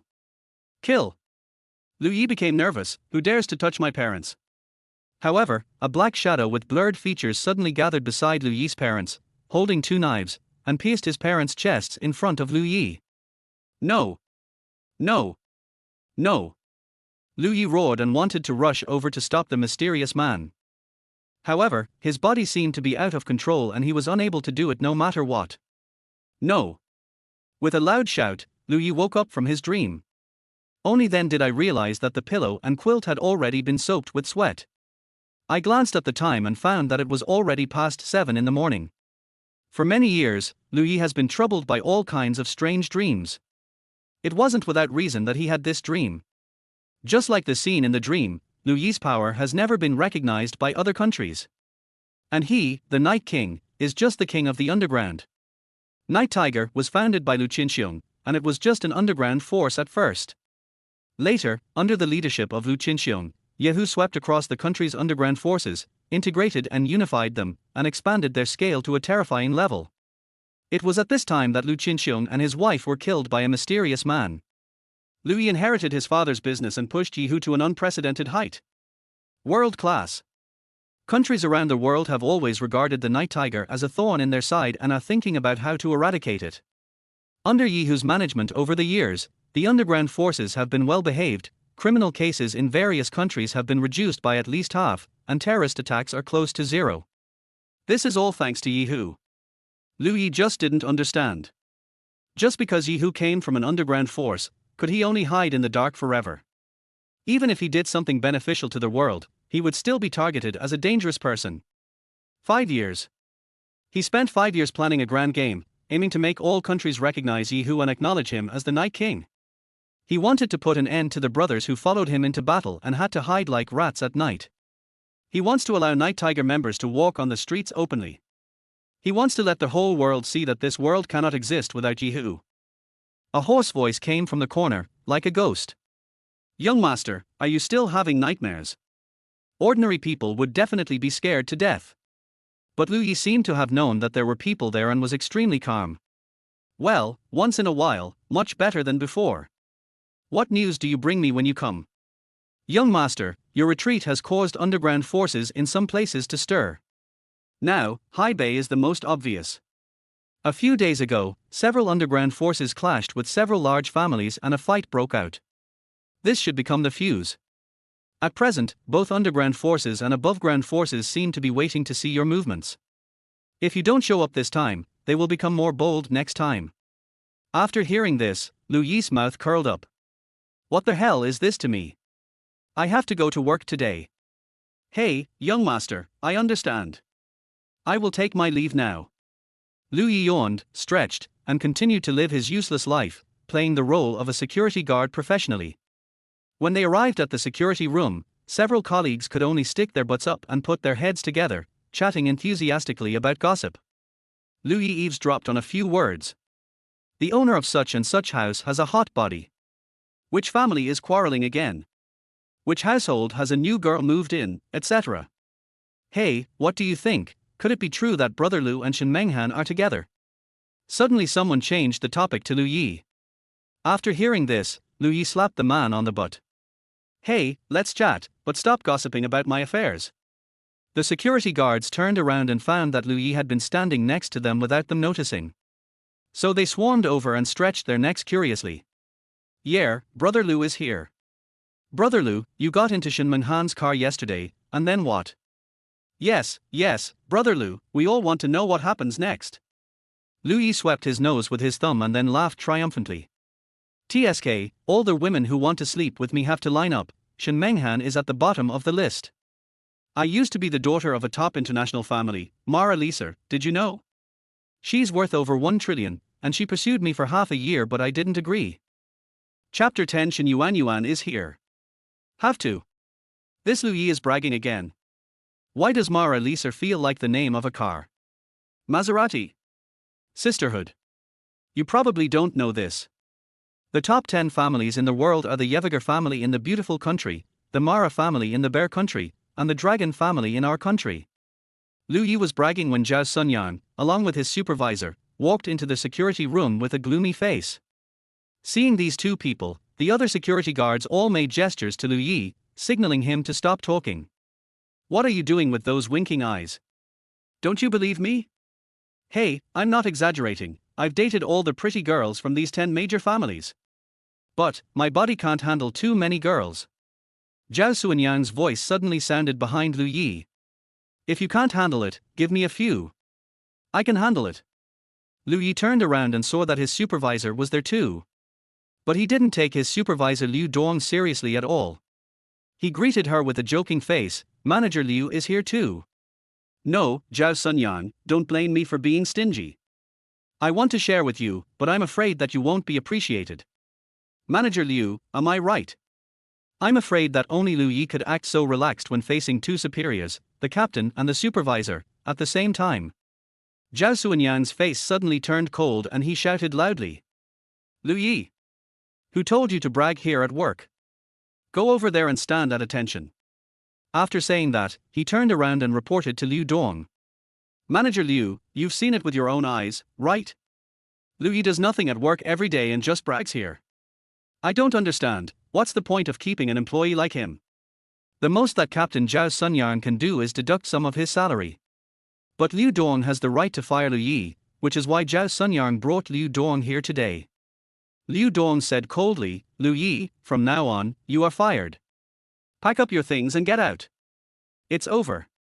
Lu Yi hit a snag and was really fired. Colleagues were a little reluctant to let him go. After all, Lu Yi usually had a very good personality and might like to brag, but wasn't that a way to relieve boredom? So colleagues began to plead for Lu Yi. Manager Liu, Brother Lu didn't do anything wrong. Aren't you taking this a bit too seriously? Yes, Manager Liu, please give Brother Lu another chance. Zhao Sunyan shouted angrily, all of you, shut up. Aren't there enough complaints about Lu Yi these days? Miss Shen alone has complained twice. If not him, who else should we fire? Who of you keeps talking nonsense? Fire him together with him.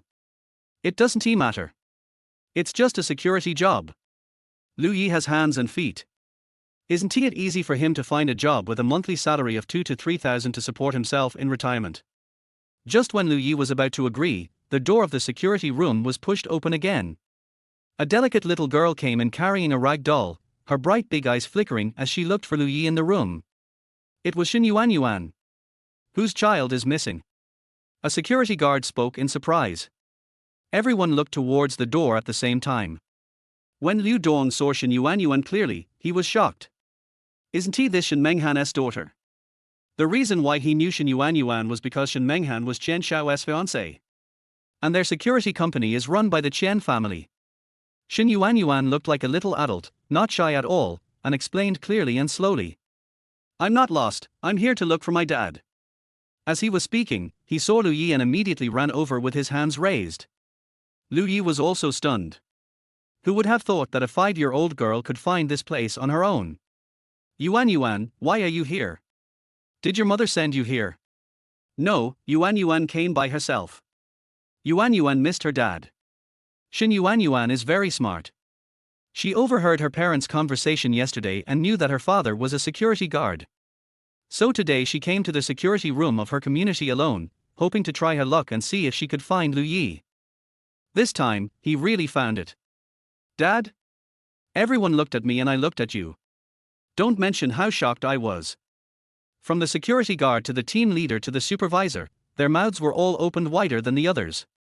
This is Shen Menghan's daughter. She actually called Lu Yi dad. Woo, Lu Yi, you are such a beast. How could such a cool, white, rich and beautiful girl be seduced by you? What a beast! What a beast! A security guard walked up to Lu Yi and said, Hey, Brother Lu, isn't she Miss Shen's daughter? Why is she calling you dad? Shen Yuan Yuan laughed at him in a baby voice, Dad, this uncle is so stupid. I know that a person can't have a child alone. If there is a mother, there must be a father. Liu Dong, who was standing by, seemed to have discovered something big. After taking a video with his mobile phone, he left in a hurry. Chen family villa. Har har har, that's it, that's it.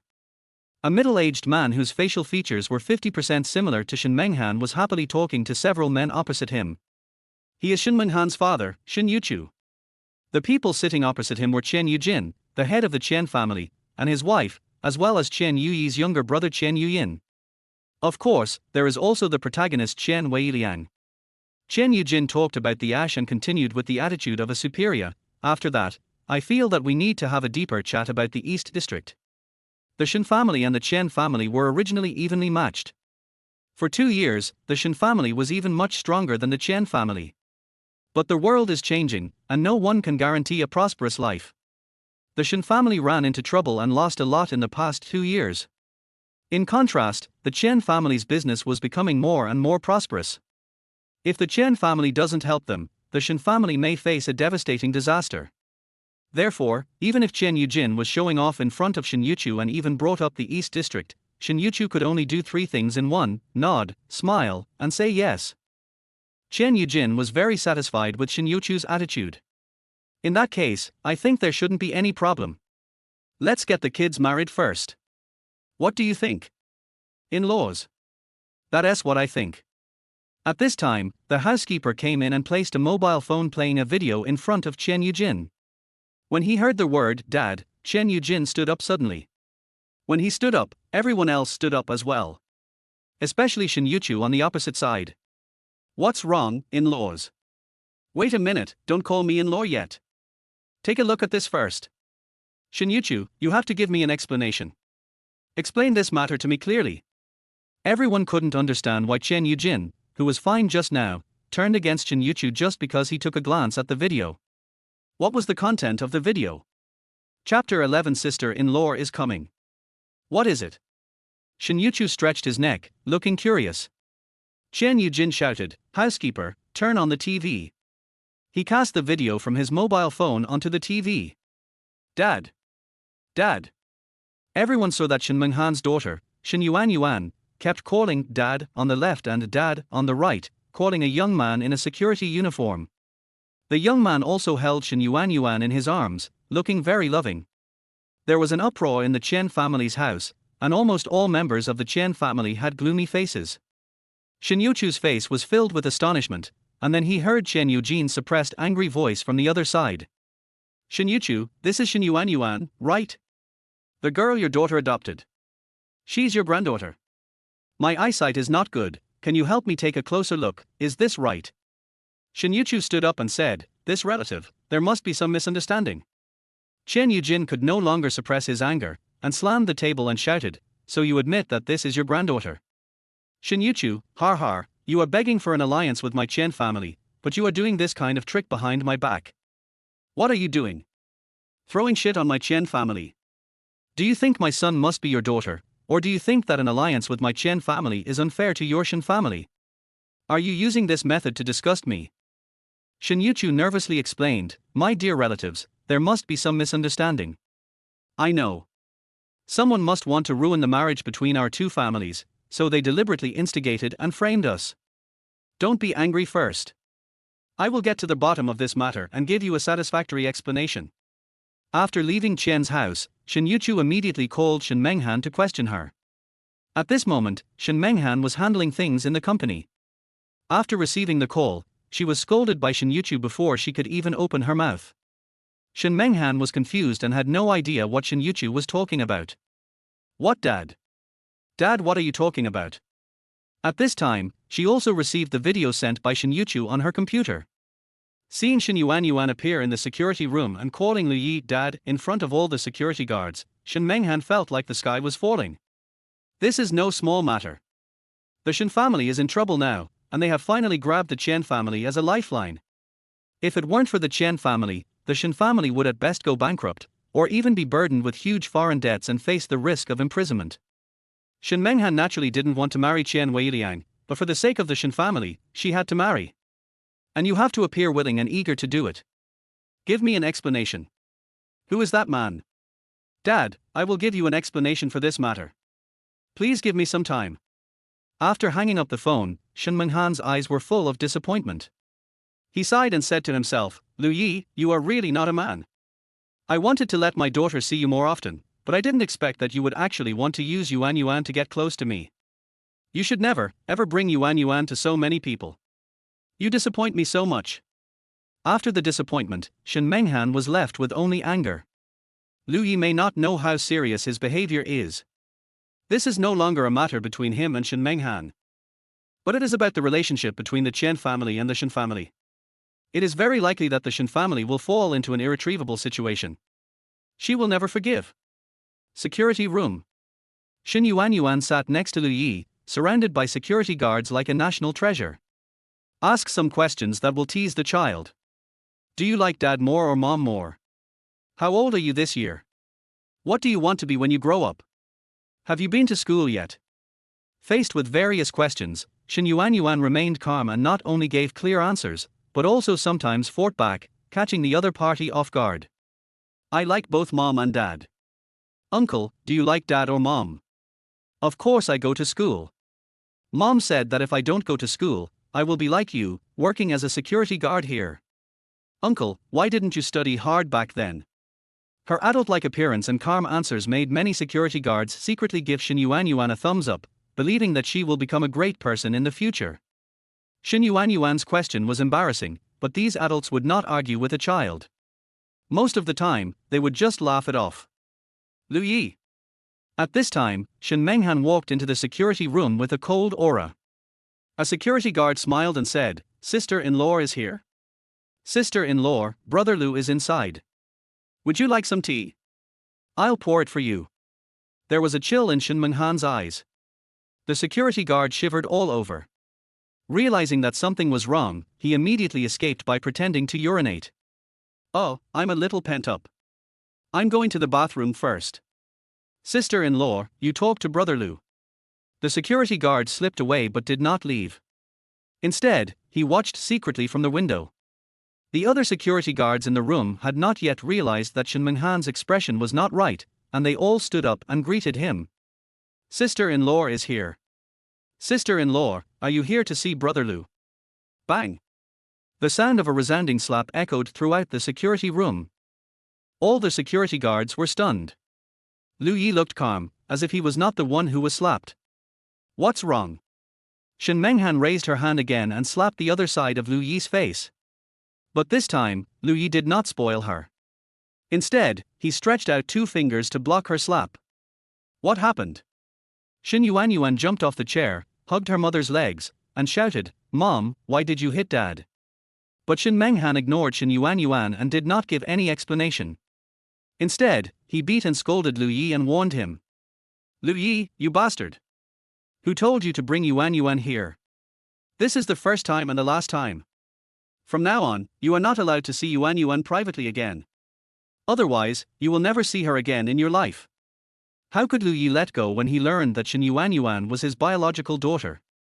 Yuan is my daughter, why can't I see her? I said no, that's it. Lu Yi, you'd better take care of yourself. After saying that, Shin Menghan picked up Shin Yuan and left the security room. Lu Yi silently clenched his fists, took a deep breath, and then slowly released them. The security guards on the side saw this happen suddenly and didn't know how to comfort Lu Yi, and they were too embarrassed to stay here. Brother Lu, I'm out on patrol. Brother Lu, I'm going to the bathroom. Brother Lu, come and look after the gate. I'll patrol upstairs for you. Soon Lu Yi was the only one left in the security room. Lu Yi didn't understand why Shin Menghan was so angry. Even if he met Shin Yuan in private, he wouldn't let her be like this. Or is there another hidden story behind this? When Shin Menghan returned home in the evening, he was worried and anxious. She was thinking about how to explain to her father and how to explain to the Chen family. At this time, Shin Yuan appeared at the door with her head lowered and holding a teddy bear. Chapter 12, Containment. Mother. Yuan. Honey, what time is it? Why aren't you sleeping yet? Mom, I want to apologize to you. What's wrong, baby? Shin Menghan hugged her daughter lovingly, her heart softening, and she temporarily put all her worries behind her. In this world, nothing and no one can compare to your own daughter. Mom, did you hit Dad because I went to where he worked? Silly child, of course not. Stay out of adult matters. But Mom, I was the one who sneaked over there today. Dad didn't bring me over there. Shen Menghan was a little surprised, and a little confused. You went there by yourself. How do you know the way? How do you know where your father works? I heard what you said yesterday, so I went to 3 security offices today before I found my dad. Hearing this, Shen Menghan was even more surprised, and at the same time, his heart skipped a beat, feeling extremely heavy. Did I wrongly blame Lu Yi? She asked solemnly. Yuan, children should not lie. Did your father ask you to tell me this? Xiao Yuan shook her head repeatedly. No, Mom, I really ran over there by myself.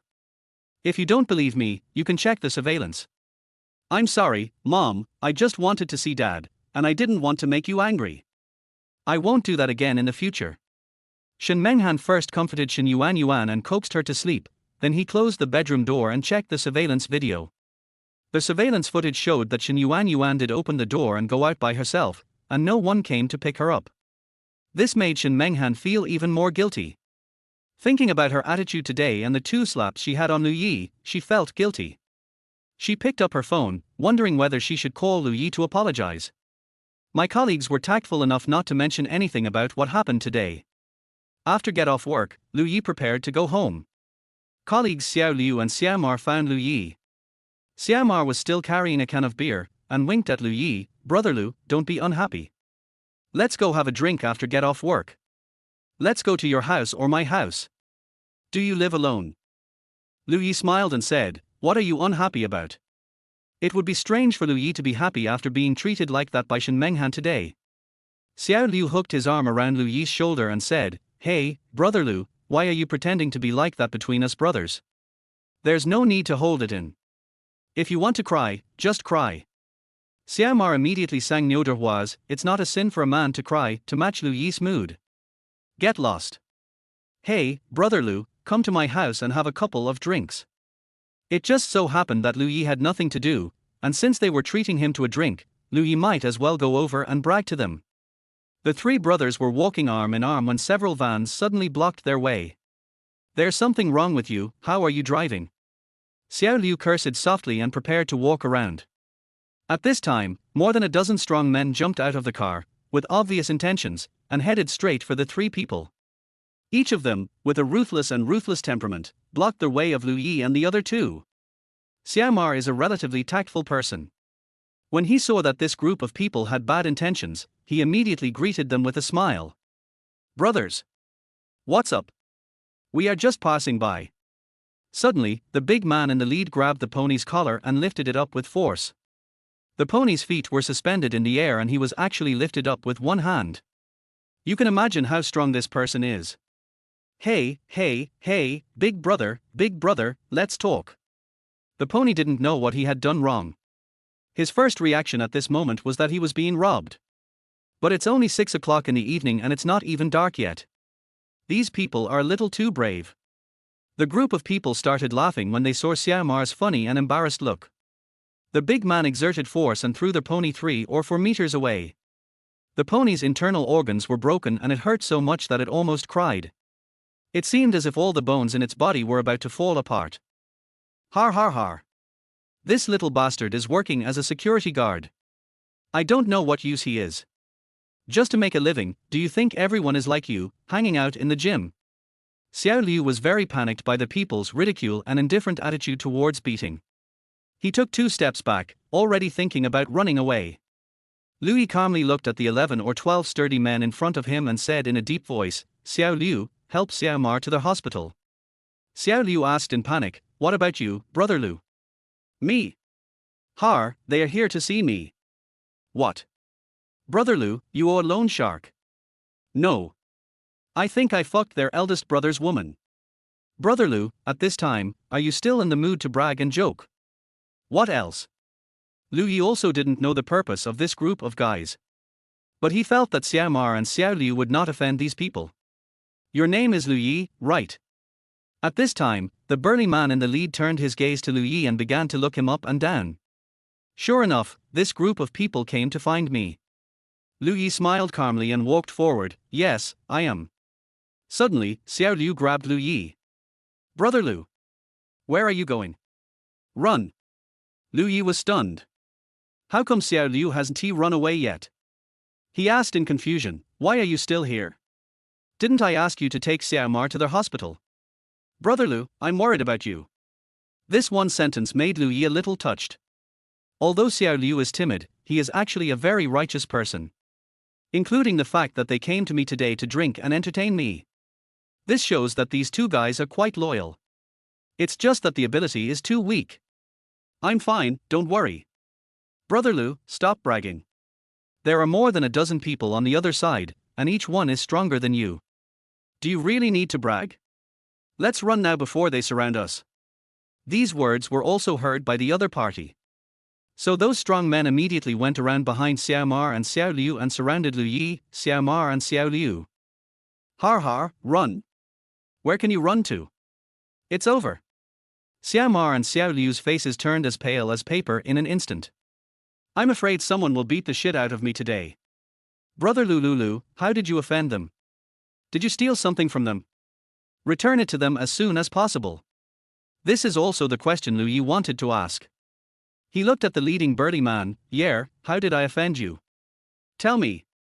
The burly man in the lead smiled coldly. Don't worry, you will know. After saying that, he strode towards Lu Yi. The steps were so arrogant, without any defensive attitude at all. It seemed as if he was not afraid at all that Lu Yi might hurt him. Chapter 13, One Punch 1. With just one glance, Lu Yi could tell that this was an extremely confident guy.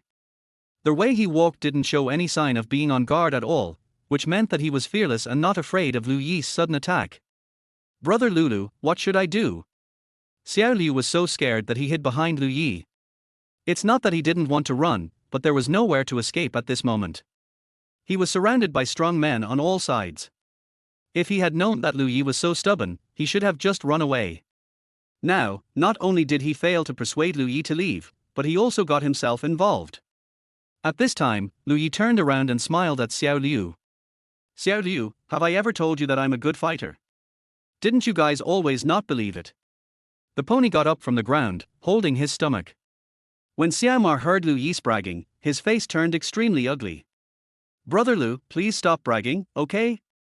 I'm really unlucky following you today. I just want to comfort you, please don't let me get into trouble. Lu Yi pointed at the burly men around him. He smiled and said to the two of them, don't worry, your brother Lu, can easily deal with these scumbags. Don't be afraid. I surrender. Brother Lu, I surrender to you even more than the wall. You are such a boaster. Xiao Mar and Xiao Liu didn't believe Lu Yi's words at all. And Lu Yi's words were also heard by the burly man who was walking towards him. With your skinny arms and legs, I can make you do it with just one hand. As soon as he finished speaking, the sturdy man came in front of Lu Yi. I plan to do the same thing and let Lu Yi also experience Xiao Mar's treatment. He reached out and grabbed Lu Yi's collar. Lu Yi clenched his fist and punched the sturdy man in the stomach at a moderate speed. However, this was simply ignored by the strong man. The sturdy man has a muscular body, and his abdominal muscles are extremely developed. An ordinary person's fist cannot cause any harm to a strong man. With Lu Yi's small physique, even if he punches me 10 times I might not feel any pain. The strong man took the first move, and Lu Yi took the second. But Lu Yi arrived first and punched the sturdy man in the abdomen. The sturdy man sneered, hey, you. At this point, the strong man's facial features suddenly twisted, and he let out a tragic wail, R. Lu Yi's fist did not cause any harm to the strong man. But after Lu Yi's fist landed on the sturdy man's lower abdomen, a hidden force burst out. Directly penetrate the strong man's body. At this moment, the strong man felt that his large and small intestines were all mixed together, and the pain was 10 times more painful than when he had appendicitis. Puff, cough, cough. There was a sweet taste in his throat and a mouthful of blood spurted out. The strong man knelt on one knee and looked at Lu Yi in front of him with horror. You? Lu Yi narrowed his eyes slightly, slowly raised one hand and placed it on the sturdy man's crown. No, no. The strong man wanted to get up, but his stomach hurt so much that his legs were shaking and he couldn't stand up at all. Moreover, both arms mysteriously lost strength. The damage caused to him by Lu Yi's punch was horrific. At this moment, he could only watch as Lu Yi placed his hand on his head. Oh, little chicken! The corner of Lu Yi's mouth curled up, and a hand that was hanging above the sturdy man's head suddenly fell down and slapped the sturdy man on the top of his head. Boom! The strong man just felt as if his brain was split apart. His ears were deaf, his vision was blurry, and he fainted in front of Lu Yi. Carry it away, next one. Lu Yi waved his hand lightly and looked at the crowd with a mocking expression. Everyone was stunned. What is going on? Why did Big Brother suddenly kneel down on one knee to Lu Yi? Why was he knocked unconscious by Lu Yi again? He never fought back from beginning to end. What happened, brother? Xiao Liu and Xiao Mar hugged each other and exchanged glances, both looking confused. Damn it! A sturdy man spat and cursed, then walked out of the crowd and trotted towards Lu Yi with a mouth full of foul language. Approach. Take off. Sideways kick in the air. Lu Yi put his hands in his pockets, as steady as an old dog. The moment the opponent kicked him, he dodged instantly and kicked upward from the side. A standard split side kick was performed, hitting the strong man in the air in the vitals. This kick is called cutting off the lineage and grandchildren. R. At this moment, it seemed as if the entire high city could hear the strong man's miserable screams. The sturdy man covered his crotch, put his legs together, and jumped back and forth on the spot like a pile driver. Snot and tears. R. It's broken, it's broken, it's broken. Shut up, it's so noisy. Lu Yi kicked the sturdy man in the back of the head with a sweeping kick, and the sturdy man fell unconscious on the spot. Seeing this, everyone was shocked. It turns out that this kid Lu Yi knows Kung Fu. Brother Lu, are you really good at fighting? Nonsense, do you think I'm bragging? Watch and learn, and next time you get bullied just do the same. Brother Lu, you are awesome. Xiao Mar gave Lu Yi a thumbs up. Although Lu Yi only defeated 2 people, it was already remarkable. You know, these 2 men are extremely tall and powerful, like bears. It's not easy for an ordinary person to beat one. But Lu Yi defeated both of them. Even if Lu Yi lost today, it would not prevent him from becoming the god in their hearts. Seeing Lu Yi knocking out 2 people in succession, the remaining 9 people could no longer sit still. They exchanged glances and took action at the same time. Brother Lulu, be careful. Seeing so many people rushing towards Lu Yi at the same time, Xiao Mar and Xiao Liu broke out in a cold sweat, their hearts in their throats. Next, the 2 saw the most horrifying scene they had ever seen in their lives. My jaw dropped to the ground in shock. Lu Yi was seen adopting a boxing stance, neither dodging nor evading. Just as those sturdy men rushed to within 2 meters of Lu Yi punched them with lightning speed.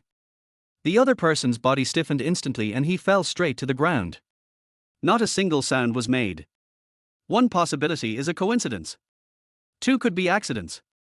But 3, 4, 5. Among the 9 people, 8 were knocked out by Lu Yi with 1 punch within 1 minute. The whole process was done smoothly and in one go without any drag. It seemed that to Lu Yi, these people were all targets. No one fought back. It's not that I didn't fight back, but Lu Yi's speed was too fast. The attack distance is also farther than that of ordinary people. When ordinary people are unarmed, their attack range is only 1 meter in front of them, but Lu Yi can attack enemies within a range of 2 meters. Come one by one, come one by one. Like a harvester. It's really eye-popping.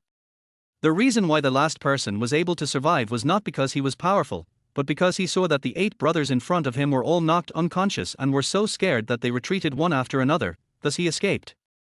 The man's legs were shaking, and he turned and ran, trying to get into a car and get away. But Lu Yi didn't give him a chance. He rushed forward and pressed him to the ground. Chapter 14 Chen Wei Liang. Brother, you come when you want and leave when you want. Aren't you taking me too lightly? Huh.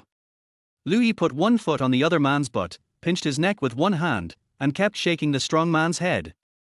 This behavior does not cause much harm, but it has a strong intimidating effect. The strong man was so scared that he didn't even have the courage to fight back. He cried, "Brother, spare my life, brother." Only at this point did Xiao Liu and Xiao Ma react. Fuck. Brother Lu is awesome.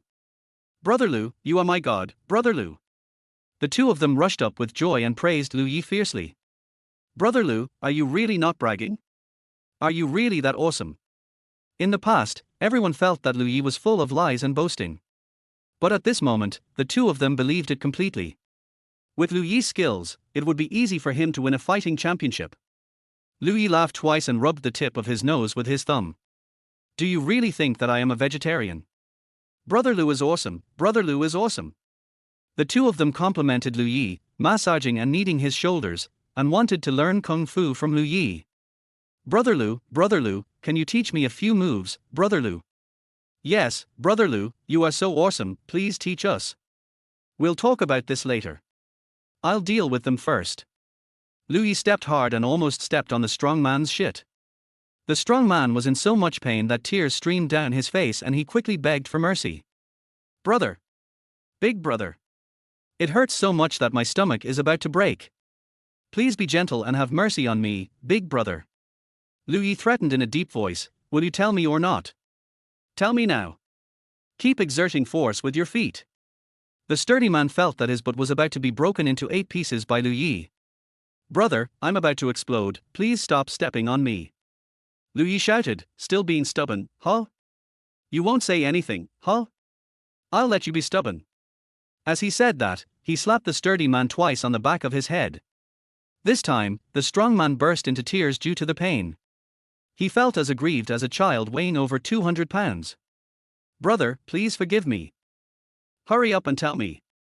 The big man was forced into a corner and yelled at Lu Yi with tears in his eyes. Then why the hell you ask me? If you don't ask, what do you want me to say? Lu Yi was startled and turned to look at Xiao Liu and Xiao Mar.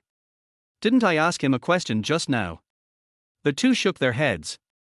They didn't remember what Lu Yi had asked the big man. The big man was filled with grievances and cried out, when did you ask me? You just asked me to talk, but I don't know what to say. This is embarrassing. Lu Yi scratched his head, feeling a little embarrassed, cleared his throat, and asked, who sent you here? Yes, it's a little money. Who? Qian Weiliang. Hearing this name, Xiao Liu and Xiao Mar were shocked. After looking at each other, Xiao Liu said, Mr. Qian. Brother Lu, how could you offend him? Qian Weiliang, I remember now. Lu Yi remembered that the dude he had beaten up at the auction seemed to be called Qian Weiliang. Oh, it's him. Come on, take me to see him. Lu Yi patted the sturdy man on the butt, signaling him that he could get up. His decision made Xiao Liu and Xiao Mar look shocked and wonder if Lu Yi had lost his mind. Go see Qian Weiliang, is he trying to kill himself? Including the sturdy man on the ground, they all stared at Lu Yi with disbelief. Go and see us for less money, are you sure? Lu Yi is a good fighter, but doesn't he think he is invincible, right? Going to see Qian Weiliang is tantamount to seeking death. He doesn't think that Qian Weiliang has only 3 or 5 thugs around him, right? Why are you looking at me like that? Don't you understand what I'm saying?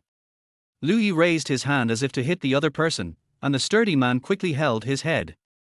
Understood, understood. I'll take you to see Qian Xiao right away. After saying that, he took the initiative to get into the car and opened the door. Lu Yi pointed at the car and asked Xiao Liu and Xiao Mar in a relaxed tone, do you want to go with me? I'll show you the world. It was as if he was not going to meet Qian Weiliang, but to take the two of them on a trip. Understatement, no pressure. The two of them shook their heads like rattles. No, Brother Lu, be careful. Young Master Qian is surrounded by many experts. How could the two dare to get in the car? At their level, their legs would go weak when they met Zhao Sunyang, let alone meet the eldest son of their group. Lu Yi got in the car and left. Xiao Liu and Xiao Mar looked at the taillights of the car disappearing on the street, feeling the fear quietly spreading in their hearts, and feeling as if they could not breathe. This Lu Yi is too wild. He actually dared to fight with Qian Weiliang, he is really courting death. Alas, I'm afraid Brother Lu won't be able to come back. Well, let's go quickly, otherwise these people will wake up and cause trouble for us again. There was a group of unconscious strong men on the ground. The two did not dare to stay for too long and left in a hurry. Paradise Club. The big man appeared outside the door with Lu Yi. He pointed upstairs and said, our Qian Xiao is inside. Lu Yi was not at all as cheerful and joking as he was in front of Xiao Liu and Xiao Mar. At this moment, he became serious and indifferent and pushed the burly man. Lead the way. The strong man was almost pushed down by Lu Yi. But there was a sneer on his lips. This kid is asking for trouble. He actually dares to come to Qianshang Renjian to cause trouble for Qian Shao. He is just like an old man who wants to hang himself because he thinks his life is too long. Who doesn't he know that Qianshang Renjian was founded by Qian Weiliang? Everyone here is Qian Weiliang's thugs. Even if soldiers and generals from heaven came, they would be driven back by those powerful beasts. Okay, I'll lead the way, I'll lead the way. The sturdy man walked in front timidly and brought Lu Yi into the 888 VIP box. In the box, Qian Weiliang was surrounded by women on both sides, including a scantily clad hostess in his arms, who was holding the microphone for him. Wan Chai is the best, I look at Sai, Red Star is in charge of this area. He was singing the hit song Swords and Shadows, that was loved by countless passionate young people at that time. There were about 20 people in the room, all of them hugging beautiful women and drinking famous wines. Regardless of how well Qian Weiliang sang, everyone cheered and applauded. At this moment, Qian Weiliang is the most handsome guy in the audience. In fact, not only at this moment, as the son of the richest man in High City, Qian Weiliang is sought after by everyone every day. He has become accustomed to and very much enjoys this kind of life of luxury and admiration. Bang! Lu Yi paused the song.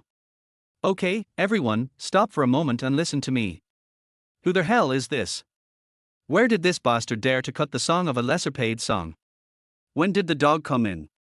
Qian Weiliang's mood was ruined and he looked towards Lu Yi with anger. When he saw Lu Yi's face clearly, he was furious and immediately pointed at Lu Yi's nose and said, "You kid, I've been looking for you for a long time." Chapter 15. Did you hear that? After saying that, Qian Weiliang took out a mobile phone and threw it to Lu Yi. Lu Yi took it and saw that it was playing a video of Shen Yuan calling him dad in the security room. Qian Weiliang's face was gloomy. "Little bastard, look, is it you in here? I'm telling you, Shen Menghan is my fiancée. If you dare to get close to her again, I'll kill you. Also, Shen Yuan is my daughter. From now on, you are not allowed to meet her. Do you understand?" Lu Yi sneered and kicked the burly man next to him away. He understood. Everything is clear now. No wonder Shen Menghan came to see me today. And say things like that. It turns out that it was all because of the Qian family. Come on, break one of his legs. Without waiting for Lu Yi to reply, Qian Weiliang had already given the order. Lu Yi was too lazy to argue with this kid about other things. However, there is no room for compromise when it comes to Shen Yuan. Shen Yuan is his biological daughter, and Shen Menghan is his daughter's biological mother. No one is allowed to have any ideas about them. Lu Yi didn't waste any words and attacked with a heavy punch. The few people who were rushing in the front were knocked unconscious by a punch as soon as they approached Lu Yi. They didn't even see the trajectory of Lu Yi's punch. I only felt a flash of black shadow before my eyes, and then I lost consciousness. The hostesses in the room screamed, some hid in the corner, and some fled the scene. Lu Yi didn't stop them. Anyone who wanted to run could do so, except Qian Weiliang.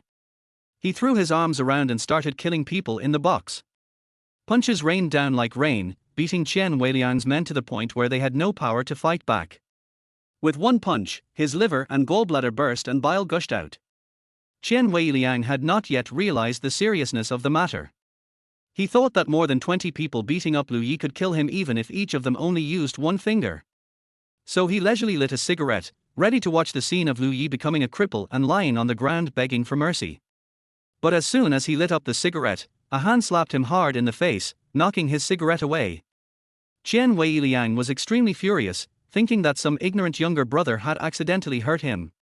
Just as he was about to start cursing, he was shocked to find that the person standing in front of him was Lu Yi. "You!" Bang! Without waiting for Qian Weiliang to speak, Lu Yi slapped him again. This slap was even heavier, and it sent Qian Weiliang flying and falling on the sofa. Qian Weiliang looked around in doubt and was shocked to find that the ground was already full of people lying in all directions. More than 20 of his younger brothers were knocked out by Lu Yi silently. At this moment, I couldn't find anyone who could get up. This is Nima. How could it be possible that Qian Weiliang? Lu Yi called him and Qian Weiliang answered subconsciously. R.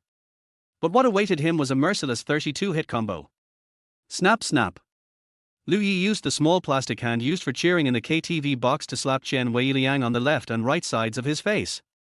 It's that thing that looks like a small fan, and it makes a par sound when you shake it gently. This thing was loud to begin with, and when it hit Chen Weiliang's face, it was like a firecracker, crackling non-stop. 32 times. A total of 32 times. Chen Weiliang's face was beaten like a toad's belly, bulging high, and the red and blue blood veins were clearly visible under their white skin. 32 times, this is the limit of the little palm, not Lu Yi's limit. Because when Lu Yi wanted to hit Chen Weiliang for the 33rd time, his plastic palm was shattered by Chen Weiliang's face, so he stopped. Otherwise, 100 strokes would not be too many. Lu Yi used the plastic stick in his small hand to push against Chen Weiliang's forehead. His eyes were cold and his expression was fierce. Listen carefully. Shen Yuanyuan is my daughter, my biological daughter. Shen Menghan is my wife. If you dare to cause trouble for them again, I will make your entire Chen family disappear into thin air. Chen Weiliang had long lost his previous arrogance. He was now as obedient as a grandson, looking at Lu Yi with fear on his face. After listening to Lu Yi's words, Chen Weiliang's expression remained unchanged, still immersed in Lu Yi's brutal strength. Did you hear that? Lu Yi suddenly yelled. This almost scared Chen Weiliang out of his wits. I heard it, I heard it. How do you know what your ears hear? I heard it with both ears. Lu Yi showed a devilish smile and suddenly started singing a nursery rhyme. Little white rabbit, so white, with 2 ears standing up. When he sang the part about stand it up, his eyes turned fierce and he suddenly grabbed Chen Weiliang's ear. Chen Weiliang cried out for his parents in pain, his facial features distorted. Oh, it hurts. It hurts. Of course it hurts. Remember this. If you dare to cause trouble to my wife and children again, I will twist your ears off. Yes, I won't dare to do that anymore. After getting a satisfactory answer, Lu Yi let go of his hand. Chen Weiliang's ear was twisted so hard that it bled. It won't take long. In another half a minute, Lu Yi would probably twist his ear off. Lu Yi stood with his hands behind his back, looking very satisfied, and started singing a nursery rhyme again. It's so cute when it jumps up and down. Put it in the pot, cover it with a lid, and add chopped green onions and coriander. This is what Shen Yuanyuan taught Lu Yi. But Shen Yuanyuan's singing was not that dark. The part about putting the lid on the pot was all changed by Lu Yi himself. Looking at Lu Yi's back as he left the box, singing with his hands behind his back. Chen Weiliang touched his ear, with a strong murderous intent in his eyes. Fuck you, I want you dead. As the son of the richest man, when has Chen Weiliang ever suffered such injustice? There wasn't even anyone pointing at his nose and talking. And Lu Yi not only pointed at his nose, but also beat him so badly. This has nothing to do with Shen Menghan anymore. This is the grudge between him and Lu Yi. Shen Menghan. Didn't you say your daughter was adopted? How come you've become someone else's wife in the blink of an eye? Humph. After I kill you, the adulterer, I'll destroy your Shen family. The wound seemed to be affected and Chen Weiliang gasped in pain. The more pain he felt, the more he wanted to kill Lu Yi. Young master? Miss Shen has given birth to a child. At this time, a thug climbed up from the ground. He heard clearly the conversation between Lu Yi and Chen Weiliang just now. Not only him, many people heard it. Half of these people were knocked unconscious, and the other half were lying on the ground unable to get up. Their ears were not deaf, and they heard every word they were supposed to hear. Fuck. Damn it. Chen Weiliang picked up the wine bottle on the table and smashed it on the man's head. This incident made the Chen family a laughing stock. Chen Weiliang, the son of the richest man, almost married a divorced woman. If this gets out, will he still be able to save his face? Chapter 16 Bidding Conference. Listen to me. If anyone dares to spread what happened today, I will kill him. Chen Weiliang issued a death order to block the news. At the same time, he hated the Shen family and Shen Menghan to the core. Shen family. Just when Shen Yuchu was still worrying about the Chen family's affairs, a mysterious guest came to visit quietly. Master, an uncle wants to see you. When I heard the sound, the nanny was already standing at the door with an old man holding gifts in both hands. No one. Let him go. Shen Yuchu didn't even look at the other person and ordered him to leave. In the current situation of the Shen family, who can save it? If the Chen family cannot be dealt with, the Shen family will be doomed.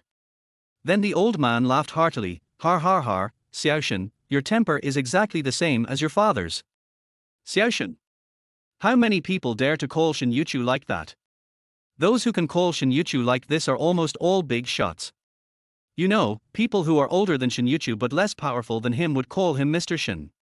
Those who are of higher status than Shen Yuchu but younger than him will also call him Mr. Shen.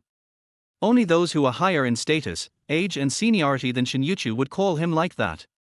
Shen Yuchu looked at it in astonishment and jumped up from the sofa. Is that Uncle Wang Wang? Why are you here? Golden Joy. He was one of the major leaders of High City back then, and was of the same generation as Shen Yuchu's father and Shen Menghan's grandfather. But his achievements are much higher than Shen Menghan's grandfather. More than 10 years ago, this person seized the opportunity, left High City, and joined one of the top 100 groups in the country as general manager. Later, Shen Yuchu often saw Huang Jinsi's name in newspapers and news. This is the real boss. Har har har, Xiaoshen, after all these years, you have wrinkles on your face. You look more and more like your dad. Uncle Huang, please take a seat. Why didn't you inform me in advance when you came? What would you like to drink? Longjing or Mao Jian? I remember you like to drink Mao Jian from Mindong. I still have some prepared. I'll go make it for you right away. Huang Jinsi, these 3 words alone are worth a fortune. Shen Yuchu did not dare to be negligent, and at the same time he had some guesses about Huang Jinsi's arrival. Could it be that he has reached retirement age and returned to Haisha to enjoy his old age? Huang Jinsi was not polite and sat down with a smile on his face. After tasting the tea, Huang Jinsi also stated his purpose.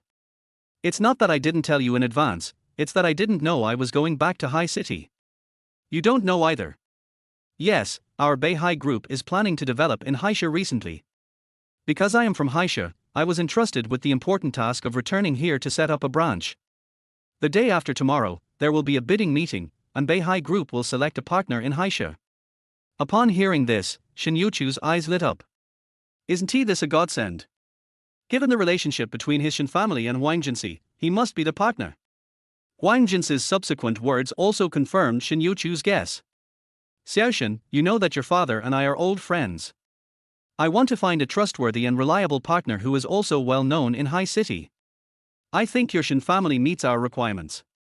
Uncle Huang, you really are. At this moment, Shen Yuchu really wanted to kneel down to Huang Jinsi. This is simply timely help. If the Shen family can become a partner of the Beihai Group branch, what crisis will they face? All problems are no problem. Is Beihai Group short of money? Even the Chen family is probably not even 1% of the Beihai Group. Night. Huang Jinsi came to an area of old houses carrying gifts. The pungent smell in the alley made Huang Jinsi feel a little unbearable. He couldn't imagine that such a big shot would actually live in such a place. After searching for a while, he finally found the other party's exact address. Excuse me, is Mr. Liu here? A young man's voice was heard from inside. Come in. Why? Huang Jinsi pushed the door open and walked in. A young man who looked to be in his 20s was lying on the sofa in the room, with his legs resting on the coffee table, watching TV intently. This person is Liu Yi. Huang Jinsi approached Liu Yi cautiously, but Liu Yi did not put his foot down. Are you Mr. Liu? Right. Hello, Mr. Liu, this is a little gift from our chairman. Well, leave it there. How's it going? Huang Jinsi gently placed the things in the appropriate place, crossed his hands and folded them on his lower abdomen, and answered Liu Yi's questions respectfully. Everything is according to your instructions. The day after tomorrow, Monday, we will hold a bidding meeting at the Baida building. It's just a formality. In the end, the Shen family will definitely win the bid. Liu Yi hummed and stopped talking. Huang Jinsi stood beside Liu Yi, sweating profusely. This is not because of Liu Yi's identity. Instead, Liu Yi exuded bursts of chilliness. In his seemingly ordinary eyes, it seemed as if an ancient dragon was sleeping. Beneath the dragon, there were mountains of corpses and seas of blood. The devastated earth was also trembling under the dragon's breath. Just by taking a glance at Liu Yi, Huang Jinsi broke out in a cold sweat unconsciously. Then if there's nothing else, I'll leave first. Goodbye, Mr. Liu. Huang Jinsi nervously left Lu Yi's house and finally breathed a sigh of relief. Lu Yi had obviously done nothing, but he felt like he had escaped from death. He kept gasping for breath and couldn't calm down for a long time. Su family. From a distance, one could hear painful groans coming from Su Weiguo's room. Su Xiaoyu stood in the room with a worried look on her face, turning around in circles anxiously. On the bed, Su Weiguo had a towel on his forehead. He looked half dead and made weak, sickly sounds. Oh my god, I can't survive this. Ouch. An old doctor is examining Su Weiguo. But after checking again and again, they couldn't find out what was wrong with Su Weiguo. Dean Zhang, what happened to my grandfather? The old doctor took off his hearing aid, looked worried, and for the first time he doubted his medical skills. Miss Su, Mr. Su's illness is too strange, I can't diagnose it. No way, Dean Zhang, please don't scare me. You are the best expert in High City. Dean Zhang shook his head and sighed, I'm sorry, I'm incompetent. I really can't find out what's wrong with Mr. Su's body. From what I can tell, Mr. Su is in good health. At this time, Su Weiguo on the bed spoke. You are. Hearing their voice, Su Xiaoyu immediately rushed to the bedside. Grandpa, I'm here. Chapter 17, Perversion. Su Weiguo grabbed Su Xiaoyu's hand and said in a tone of explanation, Grandpa is dying. Don't waste your time on him anymore. Su Xiaoyu's tears burst out all at once and she kept shaking her head at Su Weiguo. No, Grandpa, don't talk nonsense. You will be fine. I will find the best doctor for you, and I will cure you no matter what. At this time, Dean Zhang behind him sighed and said in a heavy tone, in my opinion, Mr. Su's illness is not a physical problem, but a mental problem. Mental illness needs to be treated with mental medicine. Whether Mr. Su can get better depends on himself. Heart disease. Su Xiaoyu was surprised. Old Su had always been smiling and enjoying everything he ate. The Su family had never encountered any crisis. What could he be worried about? Could it be? Su Xiaoyu was shocked to recall that 2 days ago, she had quarreled with her grandfather about that big shot, which made Su Weiguo angry. From then on, Su Weiguo's health seemed to begin to fail. Could it be that he was really mad at himself? Grandpa, are you angry with me because of what I did that day? Su Weiguo smiled kindly. Silly boy, this has nothing to do with you.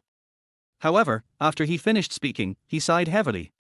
Alas, this is the Su family's fate. This pessimistic attitude of compromising with fate and bowing to reality made Su Xiaoyu panic. The grandfather in her impression was never this kind of person.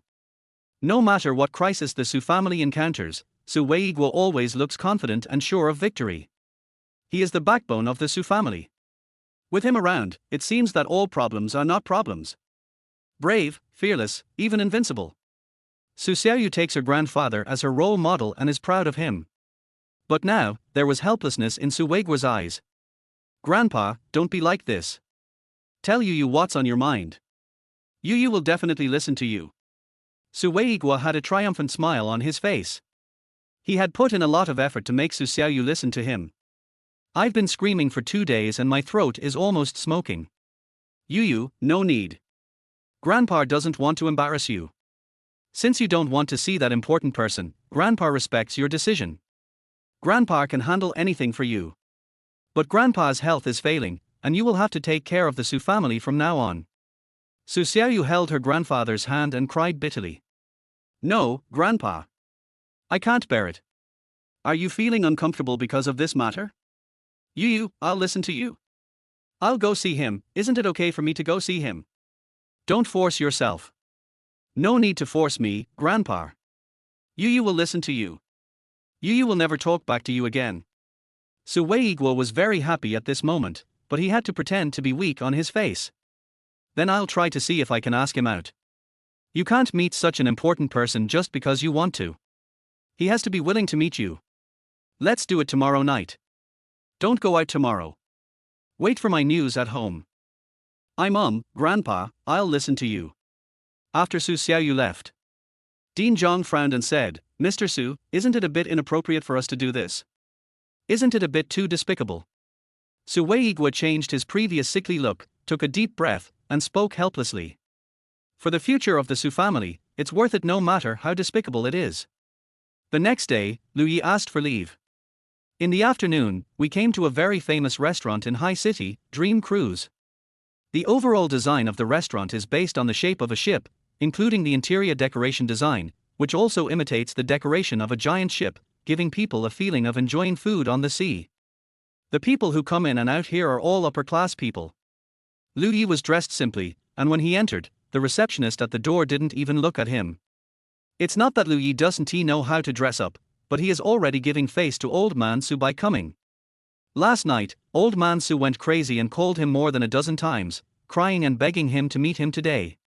In order to have a good sleep tonight, Louis agreed reluctantly.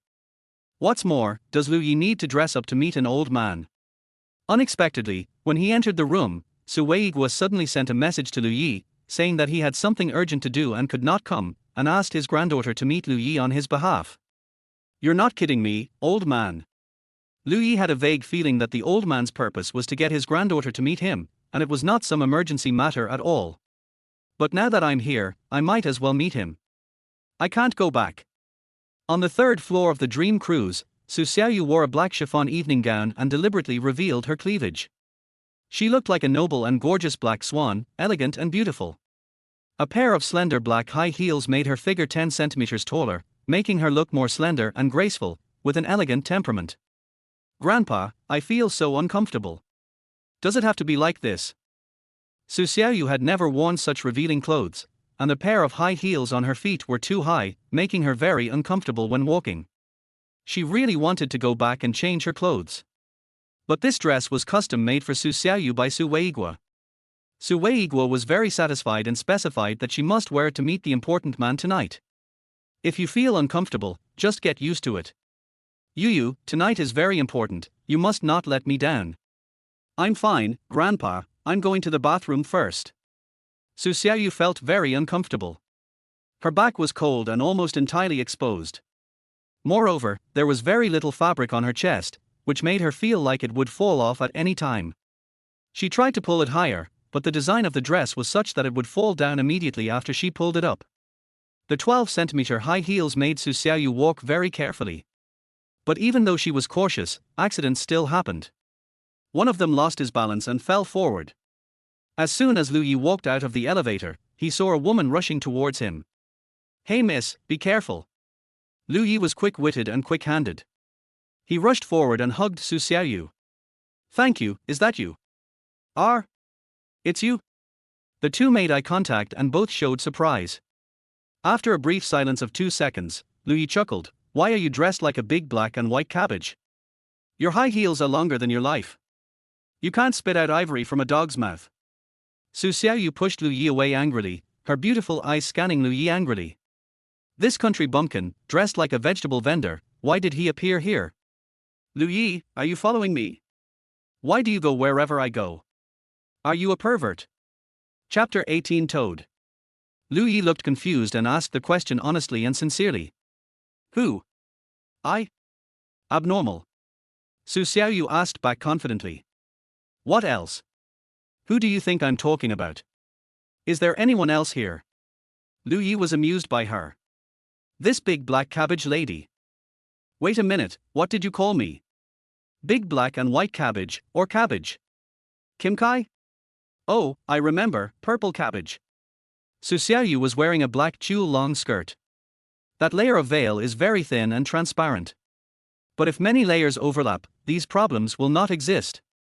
Moreover, I don't know how the designer made it, but the whole skirt is puffy and fluffy, like an upside-down cabbage. It's just black. It is really beautiful, but it also looks like her. Su Xiaoyu's skirt is very valuable. Just the layer of gauze costs tens of thousands.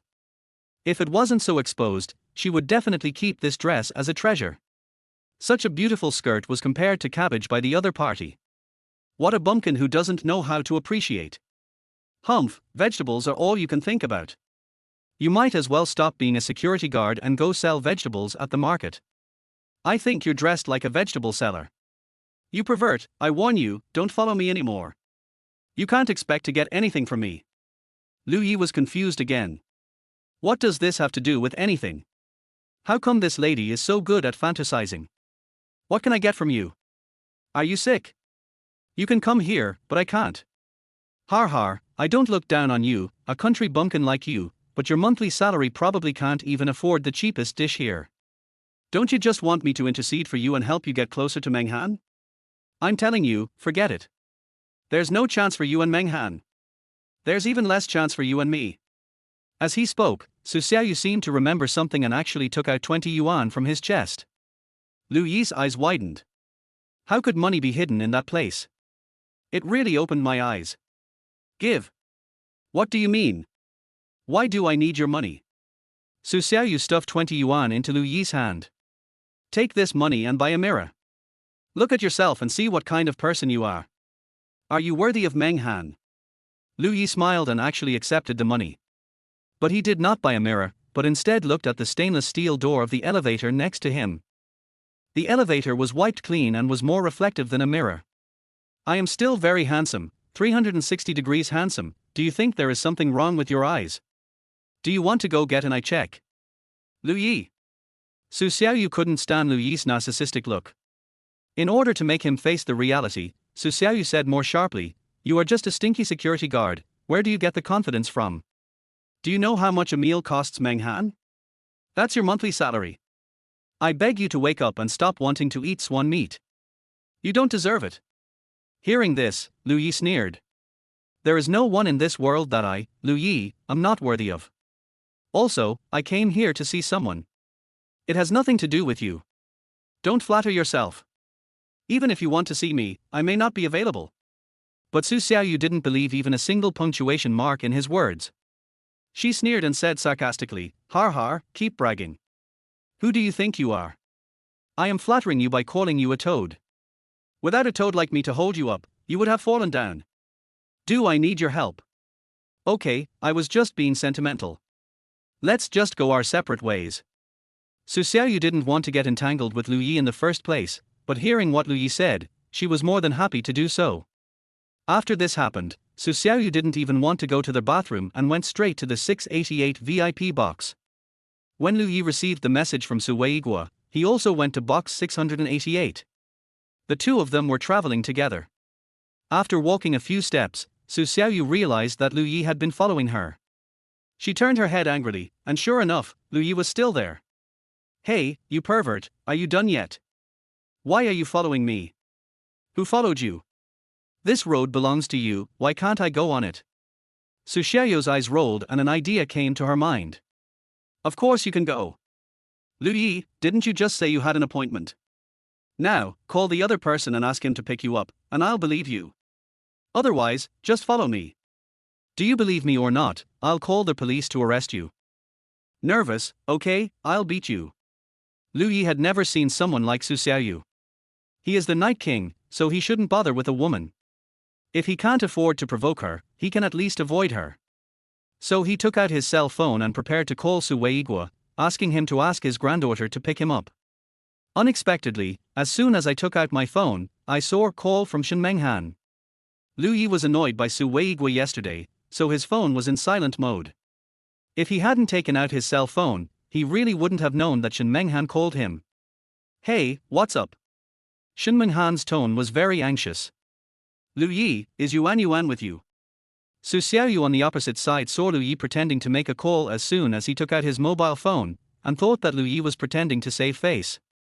No, what's wrong? Lu Yi, are you sure? Don't lie to me. Really? I haven't seen her all day. What's wrong? What happened? Yuan is missing. Suddenly, Lu Yi's heart trembled, but he still tried to comfort her. Don't worry, I'll go home and check first, then go to the security room to look for it. Don't worry, it will be fine. As he spoke, he ran towards the elevator.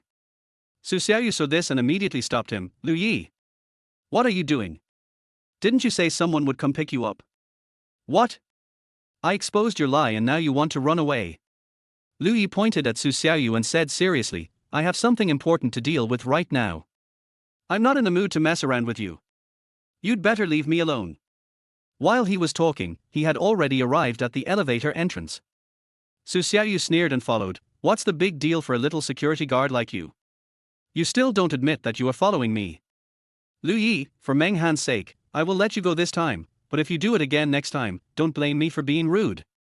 And Su Xiaoyu wanted to say more, but was scared away by Lu Yi's look. That look was as if he wanted to eat her, cruel, ruthless and full of murderous intent. At this time, the elevator arrived. Lu Yi retracted his gaze, anxiously entered the elevator, and disappeared from Su Xiaoyu's sight. Humph! Why are you so arrogant? I won't let you go next time. Su Xiaoyu felt threatened and disgusted, so she called Su Weigua to complain and asked when the big shot would arrive. Chapter 19 Shen Yuanyuan is missing. Girl, that big shot has something urgent to do and can't come. You should come back. What? Can't come? Grandpa, you don't know who I met here just now, a pervert, who made me sick to death. Now you tell me that he won't come, what does that mean? You made me wait so long in vain. Am I here to see that pervert? I can't help it, Yu. I have important things to deal with. Besides, there wouldn't be any perverts on the dream cruise. Did you misunderstand me? No, that guy has followed me several times. After hanging up the phone, Su Xiaoyu stomped her feet in anger, but she forgot that she was wearing high heels, and she staggered and almost fell. Although I didn't fall, I sprained my ankle. She rubbed her feet while complaining non-stop. What kind of big shot is this? I think he's just a dishonest guy. Grandpa is really something. He just came when he wanted to, but he made me dress like this. Humph, I will meet him sooner or later. I want to see how big he is, whether he is 3 meters 80 centimeters tall or weighs 520. He made me suffer so much. Although she didn't meet the so-called big shot today, Su Xiaoyu felt hatred for him and wanted to meet the so-called big shot even more. Lu Yi went to the security room first because he felt that it was unlikely that Shen Yuanyuan would find his house. Brother Lu. You're here. Brother Lu, please take a seat. Xiao Ma and Xiao Liu had already spread Lu Yi's deeds yesterday throughout the security room. When Lu Yi arrived, 4 or 5 colleagues immediately surrounded Lu Yi. But Lu Yi was not in the mood to brag to them at the moment. Xiao Liu, has my daughter come today? No, I haven't seen it. Where are the other security rooms? Check the surveillance for me. No, Brother Lu. I was on patrol today and I've been to other security rooms. I haven't heard of any children going there. What's wrong, Brother Lu? Lu Yi looked very unhappy. Before coming to the security room, he still held a glimmer of hope. If Shen Yuanyuan were here, it wouldn't be the worst outcome. But if it's not there, that would be terrible. Kidnapping, accident, abducted by human traffickers. Any possibility is unacceptable to Lu Yi. At this time, Shen Menghan rushed in from outside the door. Lu Yi. Is there? Lu Yi has been communicating with Shen Menghan through WeChat, and the other party knows that he is in the security room at the moment.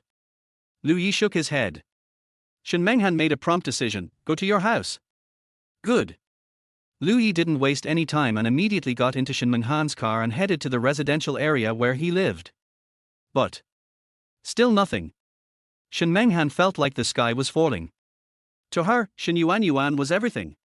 At Lu Yi's house, she couldn't find Shen Yuanyuan. She sat in the corner in despair, hugging her legs and crying. Yuanyuan, Yuanyuan, where are you? Drink. Suddenly, Lu Yi slapped the table angrily, and the 2-centimeter thick glass coffee table was shattered by Lu Yi. Lu Yi was completely furious. No matter who it is, anyone who dares to touch Shen Yuanyuan will die. Someone come. Check it for me. Lu Yi roared, and it felt like the emperor was giving orders. This made Shen Menghan look surprised and doubtful. Was there something wrong with Lu Yi's mind, or had he heard it wrong? Who is he talking to? Who is he commanding? Is there anyone else here? Just then, a phone call came in. Lu Yi grabbed the phone and answered it without even looking at who was calling. Hello, I'm Lu Yi. Har har, Lu Yi, do you have time? Let's meet. Who are you? Lu Yi took the phone and took a look, and found that the caller ID was Zhao Quan. Zhao Sunyang? Get lost and don't bother me at this time. Just as he was about to hang up the phone, he heard Zhao Sunyang say, Lu Yi, don't you want to see your daughter? This sentence sentenced Zhao Sunyang to death in Lu Yi's heart. My daughter is in your hands. She's not here, but if you want to talk to her, just do as I say. Hearing the word daughter, Shen Menghan in the corner immediately pricked up his ears and moved closer to Lu Yi. As soon as Lu Yi hung up the phone, Shen Menghan asked anxiously, "Is there any news about Yuan Yuan?" "Is there? Who called?" "Let's go. Let's go see Zhao Sunyang." Lu Yi didn't have time to explain anything, he pulled Shen Menghan and ran towards the car. Heaven on earth! In this nightclub. But the agreed location was not inside, but in an apartment next to the club. Zhao Sunyang, along with a group of thugs, had been waiting in the room for a long time. There were 8 thugs in total, 5 of whom were Chen Weiliang's men, and 3 were security guards brought by Zhao Sunyang. Zhao Sunyang had already given this group of people a heads up. "Wait, I'll ask you to break that guy's hand, and you'll do as I say. Did you hear me? Especially the 3 of you, Xiao Mar, Xiao Liu, and Xiao Wu, don't you want to make money? As long as you're ruthless enough, you can stay with Chen Xiao in the future. You can have as much money and beauties as you want." "I understand, Captain Zhao. Just wait and see." "Don't worry, Captain Zhao. We will do whatever you ask us to do." Soon, there was a knock on the door. Xiao Ma ran over to open the door and found that the people standing outside were Shen Menghan and Lu Yi. "Brother Lulu. Why are you here? Is Zhao Sunyang in there?" "Captain Zhao is here." "Oh, I see. Brother Lu, you were also called by Captain Zhao, right?" Hearing that Zhao Sunyang was inside, Lu Yi pushed Xiao Ma away roughly and strode in with Shen Menghan. Zhao Sunyang sat on the sofa with a sneer on his face, looking confident and not taking Lu Yi seriously. "Lu Yi, you are here." Lu Yi didn't waste any words. "Where's my daughter?" Zhao Sunyang smiled sinisterly. "Don't worry, we've talked about less money. If you have the skills, I'll break your hands and feet, and then you can go see him. Including seeing your daughter." "What? Break Lu Yi's hands and feet?" Xiao Mar, Xiao Liu and Xiao Wu were stunned for a moment. It turns out that the person they were waiting for was Lu Yi. This kind of request is simply treating people as fools. What if my hands and feet are broken and they go back on their word? Shen Menghan immediately said, "No, I have to see my daughter first. Otherwise, why would I trust you?" However, Lu Yi pushed Shen Menghan behind him. Without any extra words, Lu Yi directly put one arm and one leg on the table. "Okay. Let's fight." Even Zhao Sunyang was stunned by his action. "Are you so obedient? No bargaining at all?" Seeing Zhao Sunyang stunned, Lu Yi roared angrily, "Are you dead? Don't you want my arms and legs? Come on. I'll put them on top now. Do it. Is this all the courage you have?" Chapter 20. Don't waste time. "Lu Yi, are you crazy? Do you really believe them?"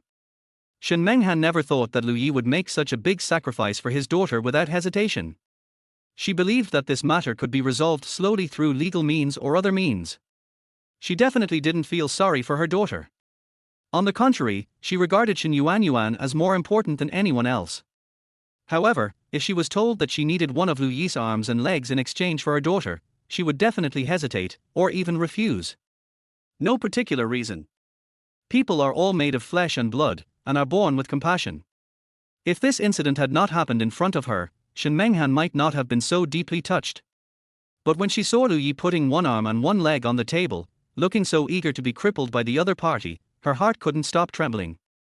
She couldn't be so cruel. She wanted her daughter to return safely, but she also wanted Lu Yi to be safe and sound. This man's love for Yuan is no less than his love for himself. Zhao Sunyang recovered, feeling 3 parts surprise and 7 parts sarcasm. He had never seen such a stupid person. "Har har, Lu Yi, you are real man. You are real man. Come on, fight me." Following Zhao Sunyang's order, several thugs walked towards Lu Yi with sticks in hand and cruel smiles on their faces. "No. Captain Zhao, no." Xiao Liu and Xiao Mar had seen Lu Yi's bravery. He also knew that Lu Yi might have offended someone he shouldn't have offended yesterday. But Lu Yi had protected them, and they were colleagues in normal times. Lu Yi was humorous and talked a lot of nonsense, but he was very generous with money. "I often buy them water, snacks, fruits, etc., and my colleagues get along very well with each other." They couldn't just watch Lu Yi's limbs being broken. Zhao Sunyang glared at the two of them, raised his eyebrows, and spoke harshly. "What? Did I ask you to come and plead for Lu Yi? Have you forgotten what I told you just now? You just need to listen to me. Don't you want to follow Chen Xiao and make big money? Xiao Liu explained anxiously, Captain Zhao, of course we thought about it. But Brother Liu is our colleague, how could you bear to do that to him? Zhao Sunyan snorted coldly. He and Lu Yi had always had a bad relationship. Lu Yi was a boy who didn't know the rules and had no respect for his elders. He usually didn't take him seriously at all. He had wanted to punish Lu Yi for a long time. Why would I be so reluctant? I will do whatever Chen Xiao tells me to do. Even if he tells me to kill someone, I won't even frown. Xiao Liu, you are so soft-hearted that you will never achieve anything in your life. I gave you the opportunity to make a lot of money, but you are useless. Captain Zhao, please let Brother Liu go. Xiao Liu, Xiao Mar and Xiao Wu were all pleading for Lu Yi. But this also wasted a lot of time. Lu Yi turned around and yelled at the three people, I don't need you to worry about me. Zhao Sunyan, don't waste time, hurry up. Seeing Lu Yi was anxious, Zhao Sunyan was no longer anxious. Xiao Mar, Xiao Wu, Xiao Liu, you see, this guy doesn't appreciate your kindness at all. He's still blaming you for wasting your time. Tell me, what's the point of you begging for him? The three of them understood Lu Yi's mood at the moment. He was eager to see his daughter, so he was a little irritable, and there was nothing wrong with that. Captain Zhao, please, let Brother Liu go. HMPH, useless things, how come you are just a bunch of crap? Xiao Liu, Xiao Mar, Xiao Wu, I'll give you a chance. Break Lu Yi's hands and feet with your own hands. I'll give you 1 million of the 2 million you gave me. How's that? Is that enough to take care of you? 1 million. For the 3 security guards, this is probably a huge sum of money that they could never earn in their entire lifetime. If divided equally, each person would get 330,000. Their monthly salary is 3,000 yuan, which is only 36,000 yuan per year. It takes them 9 years to earn 330,000 yuan. Why wouldn't I be moved? However, the 3 still refused. Captain Zhao, please stop forcing us. I don't want this money. I don't want it either. Yes, I won't make this money. Captain Zhao, even if you exchanged Brother Liu's arm and leg for 2 million, can you feel at ease spending this money? Zhao Sunyan was just about to teach the 3 of them a lesson when Lu Yi suddenly let out an angry roar. Stop talking nonsense, are you still going to fight? This shout scared Zhao Sunyan, and 2 fierce rays of light flashed in his eyes. Okay. Lu Yi, since you're so eager to die, I'll help you. Hit me. The 2 young men raised their sticks and hit Lu Yi's arms and legs hard. No, no. Shen Menghan rushed forward and tried to stop the 2 men, but was caught tightly by a young man. She burst into tears, feeling guilty and blaming herself. Lu Yi, don't do this. Lu Yi, let's call the police. Lu Yi gritted his teeth and sweat poured down. He turned to look at Shen Menghan and actually forced a smile. I'm fine, don't worry. I'll be able to see Yuan soon. Shen Menghan couldn't imagine how much pain Lu Yi was in at the moment, but in this situation, he could still smile at her. Who on earth is he? Lu Yi, I'm sorry. You don't have to say sorry. Yuan is my daughter after all. I did everything willingly. Lu Yi. Shen Menghan was almost crying. Although she had no feelings for Lu Yi, she was deeply moved by what Lu Yi did. Apart from anything else, Lu Yi is a very competent and great father. Brother Liu, let's fight him. Zhao Go, let Brother Liu go. Xiao Mar saw the 2 young men hitting Lu Yi's arms and legs with sticks again and again, while Zhao Sunyan was leisurely filming the video on the side. This made him extremely angry. He is just a small guy, just a small security guard. But integrity and justice live in his heart. As a human being, he really cannot accept this kind of bullying behavior. He took a quick step forward and knocked Zhao Sunyan to the ground. Fuck. Are you rebelling? Someone, take this kid over and beat him up. Show him some color. There are many people in Zhao Sunyang. There were 5 thugs, 4 of them were assigned to deal with Xiao Wu, Xiao Mar and Xiao Liu, and the remaining 1 held Shen Menghan. These 4 men were armed and had the advantage in numbers. Xiao Mar and his 2 companions were no match at all and soon they were beaten to the ground covered in blood. Zhao Sunyan picked up a stick and hit each of the 3 Xiao Mar men twice. Fight with me. Do you have the strength? Huh? 3 losers. You want to learn to uphold justice? Are you worthy? Trash. And you, Lu Yi. You are also trash. Fight with Chen Xiao. Even if I give you 100 lives, you still won't be enough to die. Do you accept it? Lu Yi's arms were hit more than 10 times and his calves were hit more than 20 times. He should be disabled. Chapter 21 Kill All. Seeing Zhao Sunyang pointing at him arrogantly with a stick, Lu Yi sneered. I surrender, I surrender. Finally subdued this troublemaker. Zhao Sunyang felt very happy and had a great sense of accomplishment. Har har, Lu Yi, if you had just given in earlier, I wouldn't have to beat you so hard. If you survive today, remember, avoid me next time you see me. Do you hear me? Lu Yi responded seemingly convinced. As his eye swept over Xiaomar, Xiao Wu and Xiao Liu, Lu Yi's murderous intent became stronger. At this time, Zhao Sunyang received a call from Qian Weiliang. Fuck, you've been eating shit for so long. How's the matter going? Zhao Sunyang immediately put on the look of a grandson. Don't worry, Chen Xiao, everything has been taken care of. Sorry to have kept you waiting. Did you really do it or did you pretend to do it? Where's the video I asked you to shoot? Lu Yi left a shadow on Qian Weiliang. He is so awesome.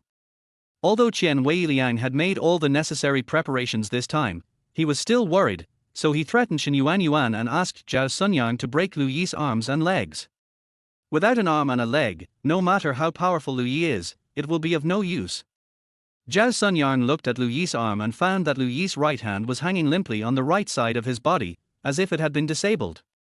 His right leg was bent and completely unable to support his body. At this moment, he was relying on his left leg to stand independently. It looks like his left leg is also broken. These are all solid wooden sticks. After being hit more than 10 or 20 times, an ordinary person's arm would have been broken long ago. Even if Lu Yi is very strong, he will definitely be seriously injured. It will take at least a month or two for his arms and legs to recover. So, this can be considered as completing the task assigned by Qian Weiliang. It's really done. It's a small amount of money, I'll send you the video right away. Zhao Sunyang sent the video, and not long after, Qian Weiliang sent a message. Good job, bring Lu Yi here. Good ones cost less. Zhao Sunyang was excited. This was the first thing he did for Qian Weiliang. And it's done so well. In the future, Qian Weiliang will most likely keep him by his side, and then he will be able to eat and drink the best food and drink and get whatever he wants. A bright future is beckoning to him. Just as he was immersed in beautiful fantasies, Lu Yi had already come to his side. How is it, is Qian Weiliang satisfied? Zhao Sunyang's smile faded, and he cursed fiercely, what the hell does it have to do with you? Who asked you to come here? Go over there and stand still. Suddenly, Lu Yi grabbed Zhao Sunyang's neck and his face became extremely cold and terrifying. I'm asking you a question. Is Qian Weiliang satisfied? You, me, you? Zhao Sunyang immediately felt his throat tighten and a feeling of suffocation came over him. He glanced at Lu Yi's right arm and saw that it was still hanging naturally.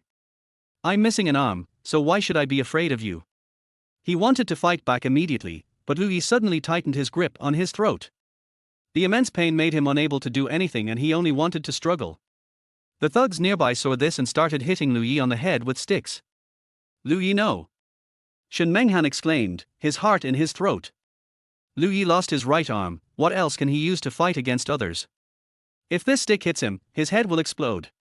However, at that critical moment, Lu Yi actually raised his right hand, quickly, accurately and ruthlessly grabbed the thug's hand holding the stick. Without any hesitation. With a sudden twist, the opponent's hand bones shattered on the spot, and the broken bones even pierced through the skin and were exposed. Roll. As Lu Yi roared, his slap fell on the other person's face. The man's neck rotated 360 degrees, and he lay on the ground and died on the spot without a sound. You're right. Everyone was stunned. Lu Yi's right arm had clearly been hit by more than a dozen sticks, and was red and swollen in many places. Even if it's not broken, you won't be able to move for a short period of time. How come he is fine? Lu Yi loosened his hand around Zhao Sunyang's neck a little, otherwise, Zhao Sunyang would have died. Answer my question. Ahem, you. At this time, more thugs rushed over. Lu Yi didn't even turn his head. He swung his right arm and punched behind him, hitting the opponent's head accurately. The man's body flew out in a spiral and hit the wall, leaving a circle of radial blood. Instant death. Is your right hand okay? Zhao Sunyang was shocked and couldn't believe it. How could he be okay after being hit by so many sticks? The number of people who fell in front of Lu Yi must have been at least 80,000, if not 100,000. Even the hail of bullets could not stop Lu Yi. His body has long been harder than steel. Not to mention a solid wooden stick or a baseball bat, even a steel pipe might not be able to break Lu Yi's arms or legs. These people are so naive. Lu Yi was just pretending, but the other party. He was afraid of alerting the enemy, so he used the enemy's trick. If Zhao Sunyang was killed at the beginning, Chen Weilian would definitely get wind of it and escape in advance. Lu Yi was not afraid that Chen Weilian would escape, but he was afraid that he would harm Shen Yuanyuan. To him, even compared with the entire Chen family, Shen Yuanyuan was not as important. Once Shen Yuanyuan was really hurt, it would be of no use even if Lu Yi destroyed the Chen family. You are pretending. Zhao Sunyang finally understood.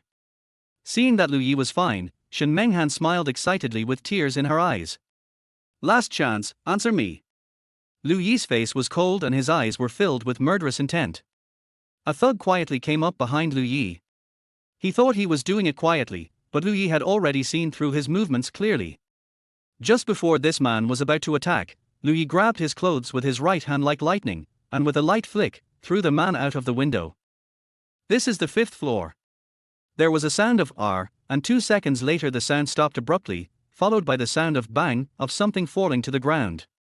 If you fall from the 5th floor, even if you don't die, you will be crippled. Everyone took a breath. This Lu Yi is simply a murderer.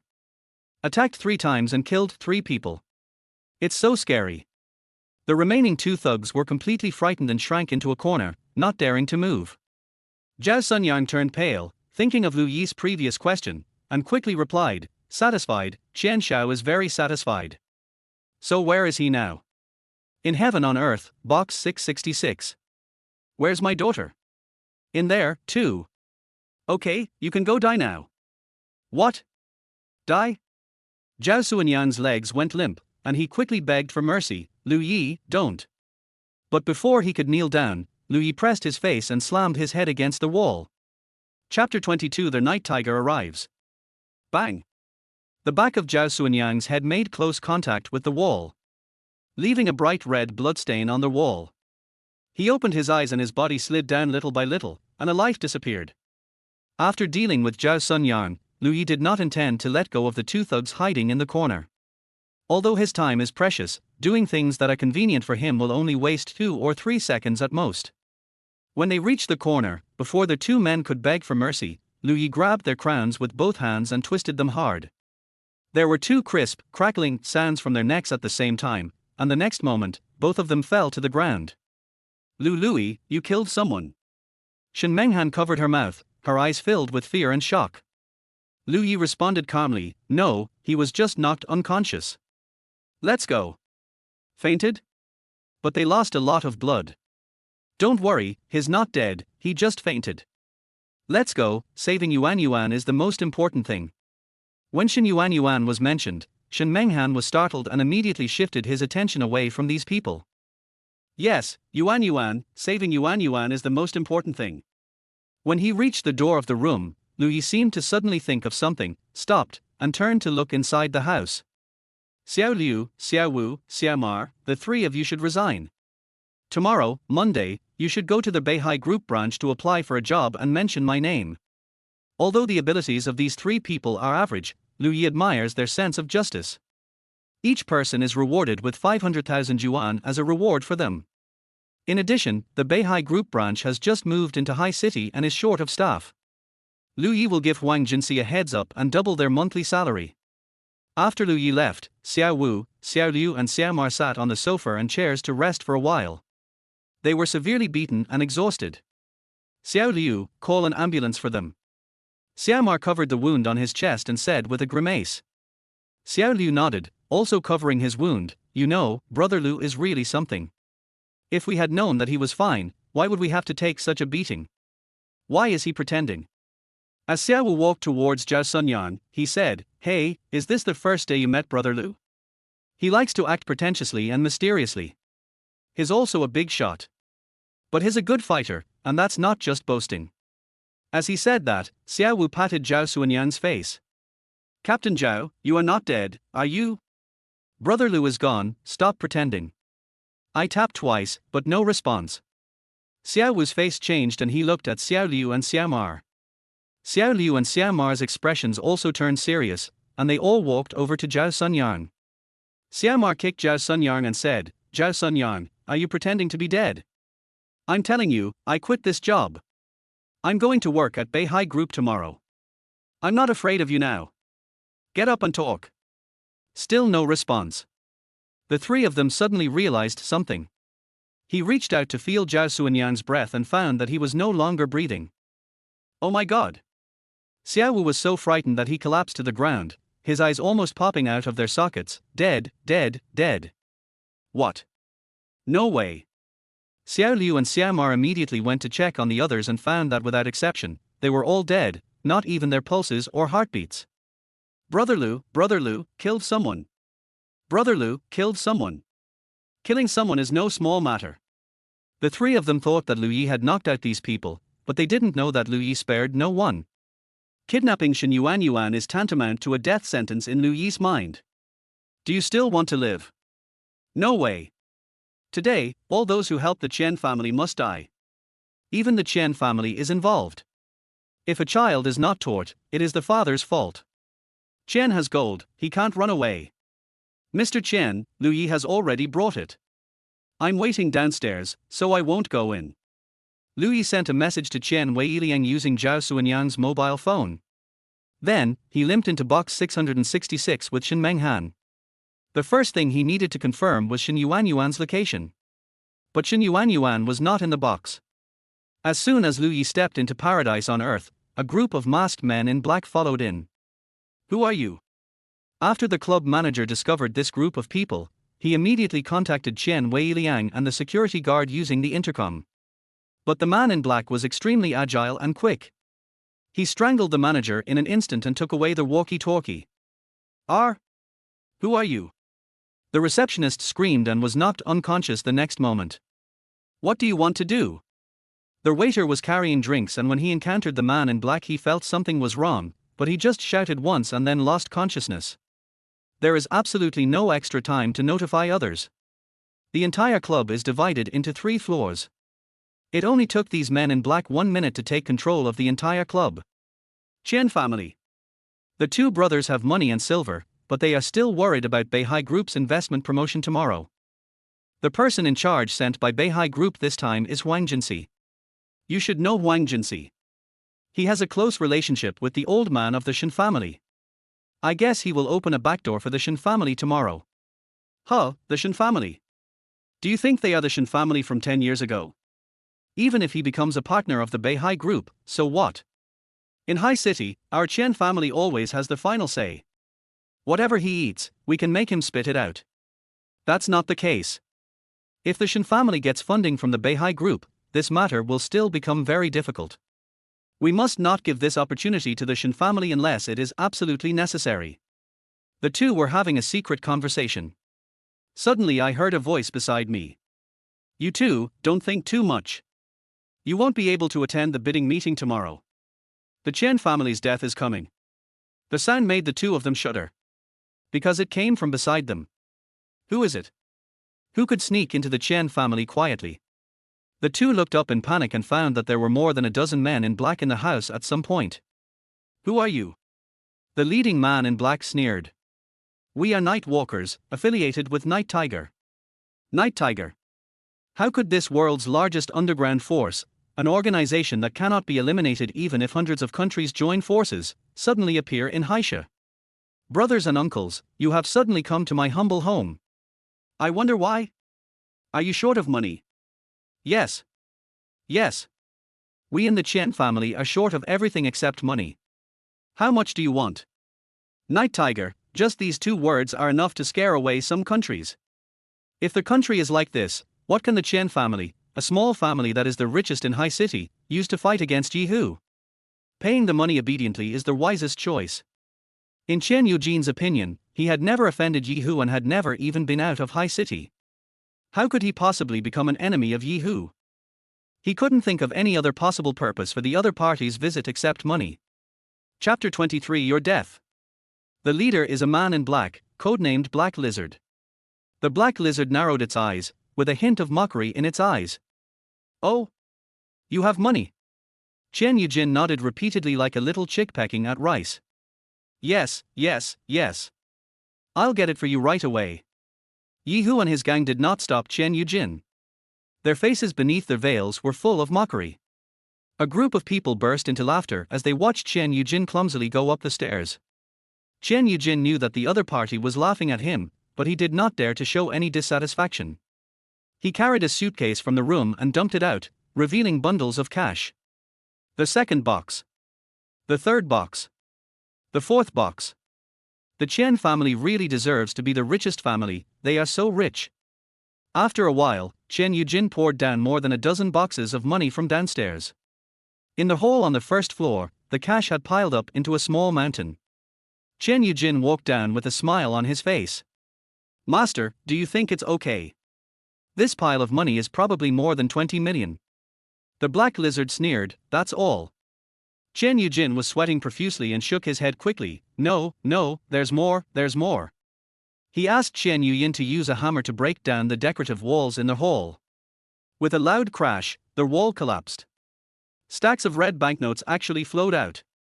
This wall is actually made of banknotes. A full 50 million. That's all. Oh, and there's one more thing. There's 100 million in this card. Please don't be disgusted by it, sir. The Black Lizard laughed and crushed the bank card. I don't want money.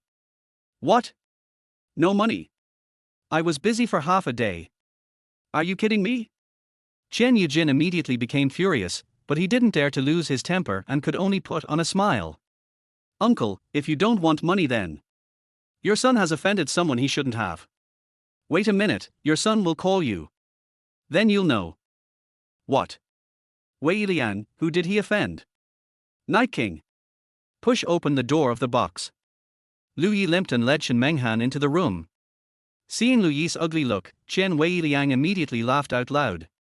Har har har Lu Yi, we meet again. Time flies. I have to say that although Zhao Sunyang is just a small security captain, he does a good job that makes me quite satisfied. Later, you can consider reuse. Before Lu Yi could speak, Shen Menghan couldn't hold back any longer. Chen Wei Liang, where is my daughter? Where is my daughter? Where did you hide Yuan? Chen Wei Liang's smile disappeared instantly and he looked at Shen Menghan coldly. You bitch, how dare you ask me this? I ask you, is Shen Yuan your biological daughter?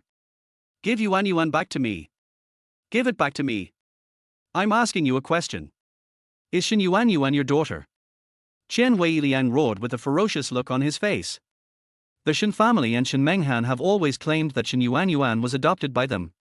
But the sudden appearance of Lu Yi, his biological father, made Chen Wei Liang suspicious. Yes or no? Please give my daughter back to me. Looking at Shen Menghan's tearful eyes, Chen Wei Liang already had the answer in his heart. Although, he had guessed it early on. But guessing it is one thing and seeing it is another. Sure enough. Har, that little bastard is the child of you and that bastard security guard. Right? You said you adopted him, I almost fell for your trick. Shen Menghan, are you making fun of our Chen family?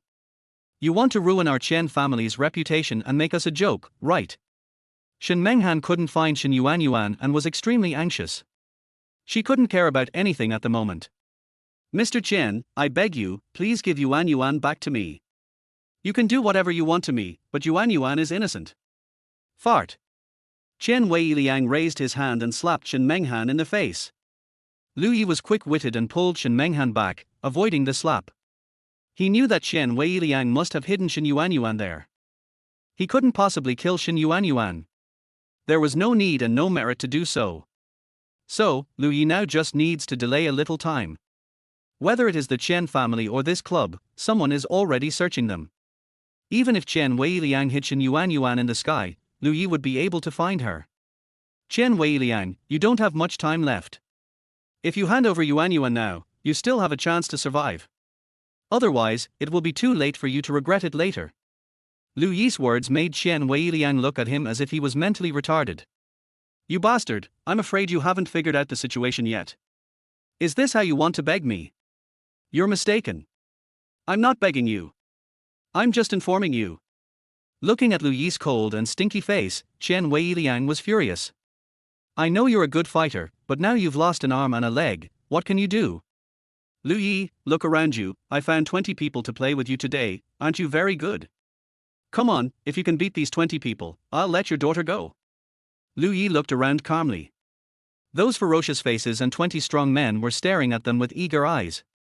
As long as Chen Weiliang gave the order, these people would rush forward immediately.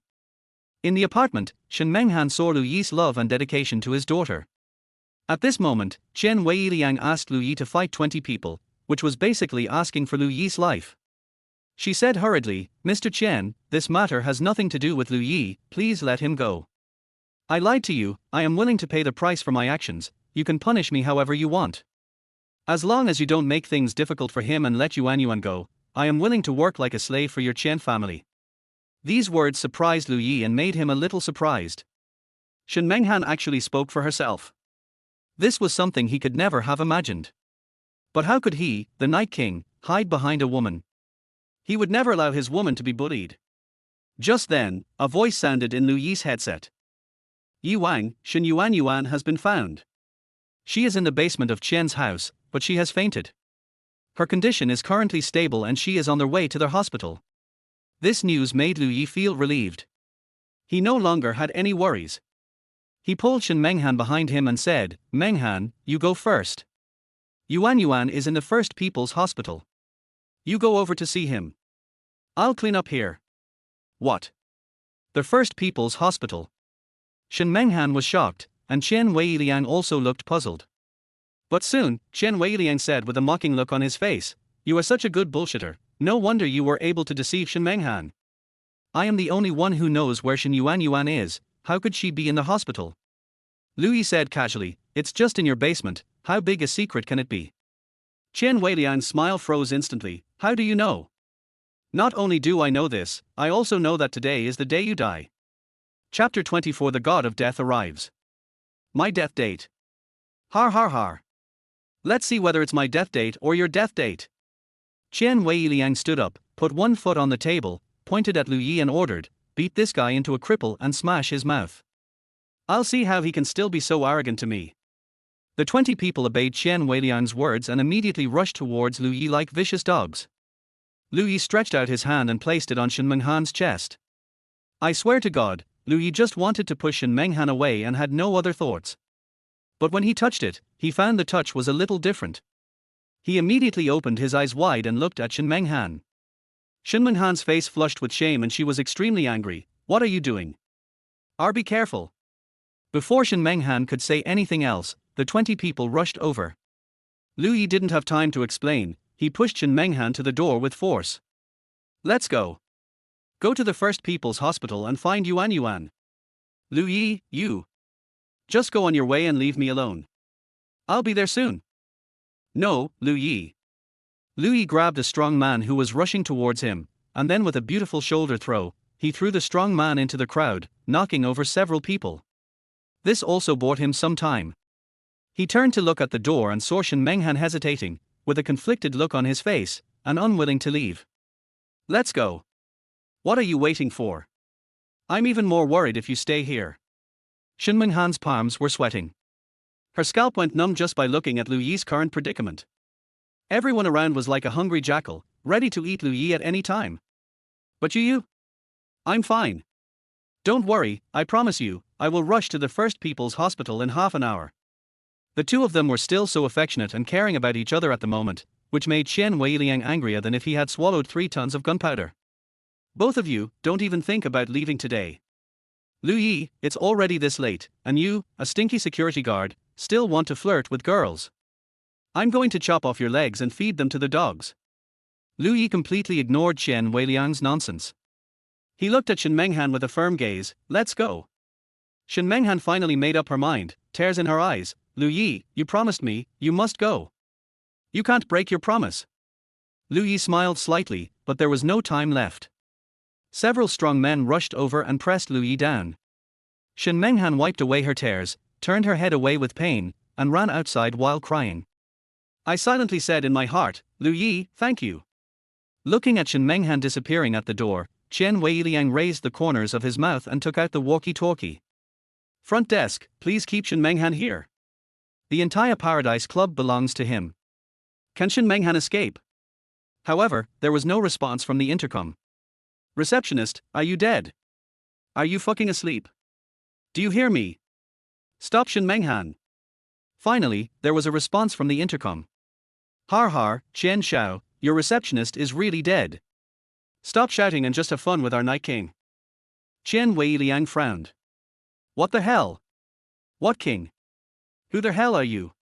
However, no matter how he asked, the other party stopped talking, as if he had disappeared.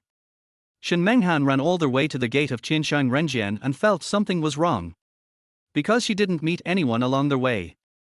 Not even a single staff member. The huge heaven and earth was cold and deserted, with deathly silence. But Shen Menghan didn't care about these things. He went out, got into the car, and drove straight to the First People's Hospital. In the box. Drink. Lu Yi, who was pressed at the bottom, let out a loud shout. The next moment, everyone felt as if there was a giant beast under them and they couldn't suppress it at all. It was like the lid of a pressure cooker, and with a bang, all of it was blown away. Lu Yi's upright figure reappeared in Chen Weiliang's sight. Click. Click. Lu Yi moved his neck, arms, wrists and other joints, causing a series of bone-crunching sounds. He tilted his neck and raised the corner of his mouth. Chen Xiao, now that there is no one around, I can have some fun with you. You are looking for death. Chen Weiliang didn't think Lu Yi could cause any trouble, so he yelled at his brothers on the ground, get up, you useless bastard. Kill him for me. Without thinking, those people rushed towards Lu Yi fiercely. Lu Yi grabbed one person's head and exerted force with all 5 fingers at the same time. Bang! Blood splattered everywhere. It was as easy as catching a chicken. Lu Yi grabbed another person and knocked his head against the wall. Bang! Yellow, white, red. It all came out. Left hook, right hook, straight punch, swing punch, thrust punch. Lu Yi stepped in the butterfly step with an excited look on his face. It had been a long time since he had killed so many people. The few people Zhao Sunyang had before were too few and were not enough for Lu Yi to warm up with. Just now, because Shen Menghan was here, Lu Yi couldn't bear to let the other party see the bloody and violent scene, so he held back. Now he has no worries and can fight to his heart's content. One punch and one watermelon explodes. Lu Yi's punches never miss, every one of them will definitely take away a head. No exceptions. 10 punches would mean 10 lives. The box was already filled with bright red. There was also a lot of red liquid on Lu Yi's face and body. After the whole battle, there is only one word to describe it, miserable. But for Lu Yi, it was awesome. Har har har. Lu Yi laughed strangely, grabbed one person's neck and twisted it into a knot. He then grabbed another person and stuffed the entire microphone into his mouth, causing him to die of starvation. Chen Weiliang could see clearly that Lu Yi's hands and feet were fine. His limbs are intact, he is not disabled at all. Evil devil, devil, you devil. Zhao Sunyan, you bastard, are you kidding me? Chen Weiliang's face was pale and he was almost scared out of his wits. He hid at the innermost part of the sofa and hurriedly called his father. Hey, Dad. Save me. Dad, quickly find me 100, no, 200 people. Dad, I'm dying. Quickly bring people to save me.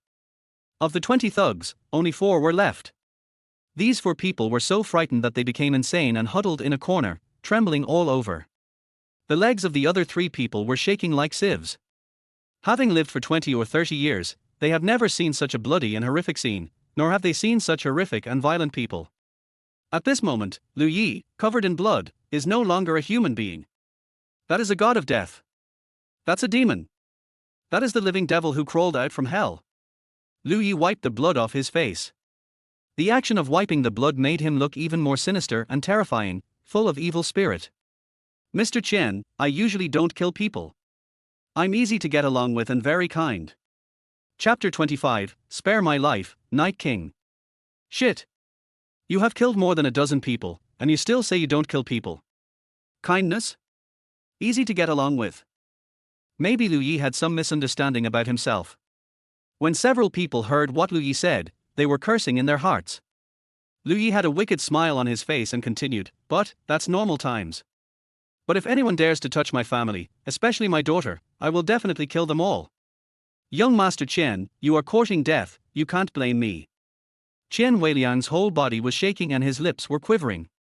But at this moment, he still placed his hopes on his father. "Don't come over here. Lu Lui, I'm warning you, I'm the son of Chen Yujin, the richest man in Jiangcheng. I'm the only son of my father. If you dare to touch me, my father will not forgive you." Har har, Chen Yujin. Well, I would have forgotten if you hadn't mentioned it. It's okay, I'll reunite your family. Qian Weiliang didn't understand what Lu Yi meant, but it would be best if Lu Yi could wait for his father to save him. You are farming, just wait a moment, my dad is on the way. Lu Yi smiled grimly, "Of course, even if you don't tell me, I will wait for your father to come. Also, bring your second uncle, your grandfather, and all these people over. It doesn't matter, the more the better." Real. Qian Weiliang's eyes lit up and he was suddenly not so scared anymore. Lu Yi casually picked up a bottle of wine on the table, sat at the door and started drinking. "I am a man of my word. If I say I will wait, I will definitely wait." Qian Weiliang was surprised and happy. He suddenly stood up and gave Lu Yi a thumbs up, but with a mocking look on his face. "Okay. Lu Yi. You're a real man. You're awesome. I admire you, but I have to tell you, you're courting death. Just wait, my dad is on his way. Don't regret it." The remaining 4 men also showed joy when they heard this. Even the guy who was frightened silly came back to his senses. Great, Director Chen is on the way, we are saved. Mr. Chen will definitely bring a lot of people with him. When the time comes, we must skin this guy alive. Mr. Chen, don't worry. Before Mr. Chen comes, we will do our best to protect your safety." Lu Yi glanced at the ignorant looks of the few people with disdain, chuckled, and continued to drink. "Oh. A bunch of idiots. It doesn't take long. Because Chen Yujin has been controlled by the Black Lizard, he is ready to rush to heaven and earth at any time." As soon as the phone rang, Black Lizard immediately got into the car with the money. It was only 5 or 6 minutes before chaotic footsteps were heard in the corridor outside. It sounds like there are at least dozens of people. Qian Weiliang was overjoyed and clenched his fists excitedly. "My dad is here, it must be my dad." He guessed right. The moment the door was pushed open, Chen Yujin was indeed standing at the front. "Dad. Save me, Dad." Chen Weiliang rushed over immediately, crying and shouting about his grievances. Chen Yujin and Chen Yuyin vomited after taking a look at the room. In this room, so bloody. There were corpses everywhere and broken limbs could be seen everywhere. Is this still the human world? Isn't he this Ashura field? Dad. It's this guy. He killed many people in our family. How many people did you bring this time? Catch him. Kill him. In Jiancheng, no one can bully our Chen family. Beast, shut up. After Chen Yujin finished spitting out what he had said, he slapped Chen Weiliang in the face, which stunned Chen Weiliang. He covered his face and was stunned for a long time. "Dad, why did you hit me?" He didn't notice that Chen Yujin and Chen Yuin's expressions were uglier than if their father had died. Chapped lips indicate that you sweat a lot and don't replenish water in time. The pale face indicates that the person has been frightened for a short period of time. "Dad, what's wrong with you? Speak, uncle. What's going on?" Chen Yuyin really wanted to kill Chen Weiliang at this moment.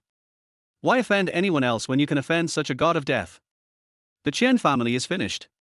He pointed at Chen Weiliang's nose and said, "You are really a good descendant of the Chen family. Chen Weiliang, our Chen family is ruined in your hands." Chen Weiliang was even more confused. "Second uncle, what are you talking about? What happened? Why do you look so ugly?" At this moment, Chen Yujin suddenly burst into tears and knelt down to Lu Yi. "Have mercy. Lord Night King. Have mercy." Chen Yuyin hurriedly followed. "Lord Yi Wang, spare our lives." The Chen family was wrong. Please show mercy, Lord Yiwang. This kneeling completely stunned Chen Weiliang. Dad, you guys? What are you doing? What Night King? What is the Night King? Rebellious son. Beast. Why don't you kneel down and kowtow to Lord Night King and admit your fault? Chen Yujin knelt on the ground, looked back at his son, and roared through gritted teeth. Chen Weiliang had no idea what his father was talking about. What Night King? What do you mean by kneeling down and admitting your mistakes? Dad. He is just a security guard. Are you getting senile? Why are you kneeling down to him? Security? Lord Yiwang is the supreme leader of Yahoo. Yahoo, you must know that, right? Boom. Chen Weiliang's mind exploded instantly and went blank. He knows Night Tiger. That is the world's top force, no doubt about it. Even some countries are afraid of night tigers. Lu Yi is the king of the night tigers. How is this possible? Chen Weiliang is a second-generation rich man from a small city in Jiangcheng. What virtue and ability does he have that he doesn't even dare to mess with the top second-generation rich men in the country, and he doesn't even dare to mess with the second-generation rich men in the country? How could he accidentally anger the king of a top international power? If he doesn't die, who will die? After half a minute of shock, Chen Weiliang's brain started working again. It was as if all the bones in his body were pulled out instantly, and he prostrated himself in front of Lu Yi, king of night. Spare me. Lu Yi sneered and said, Mr. Chen, I still like your rebellious and arrogant look just now. Chen Weiliang's voice became sharp. Yi Wang, I was wrong. I deserve to die, I am blind and stupid. If I knew your identity, I would not dare to kidnap your daughter even if I had 10,000 guts. I can kneel down and admit my mistake to Shen Menghan in public, kowtow to Shen Yuan and admit my mistake, no, in front of the whole city and the whole country. Yi Wang, please spare my life. Chen Weiliang knew that because of the mistake he had made, he had no hope of survival. But the more this happened, the more he wanted to live. He was willing to do anything, even if it meant being Shen Menghan's dog for the rest of his life. As long as I can survive. But is it possible? Lu Yi had already sentenced him to death. He and the Chen family must die. Chapter 26, Destruction of the Family. Mr. Chen, stand up and speak. Let me see your pride and arrogance. I'm not used to you lying on the ground like this. Although Lu Yi was teasing Chen Weiliang, the murderous intent in his eyes did not diminish. Chen Weiliang lay on the ground, banging his head against the ground. Night King, I was wrong. I don't dare to do it again. Please give me a chance. Money of gold and money of silver also speak for sons and nephews. King Yi, you are a magnanimous person. Our Chen family is just a tiny ant in front of you. Please give us a chance to reform. There is no need to treat us like ants. Yes, Lord Yiwang, we can compensate you with money, even all the money. Please give our Chen family a chance to live. Lu Yi suddenly kicked Chen Weiliang in the face. This kicked Chen Weiliang so hard that he rolled twice, but after he stopped, Chen Weiliang didn't even dare to fart, and quickly crawled to Lu Yi's feet and continued to crawl. Lu Yi sneered, yes, you are indeed ants. But, you ants actually dare to threaten me and kidnap my daughter. Har har, then it is necessary to clean them up. Even if you are ants. Black Lizard, have you brought people here? People? Who?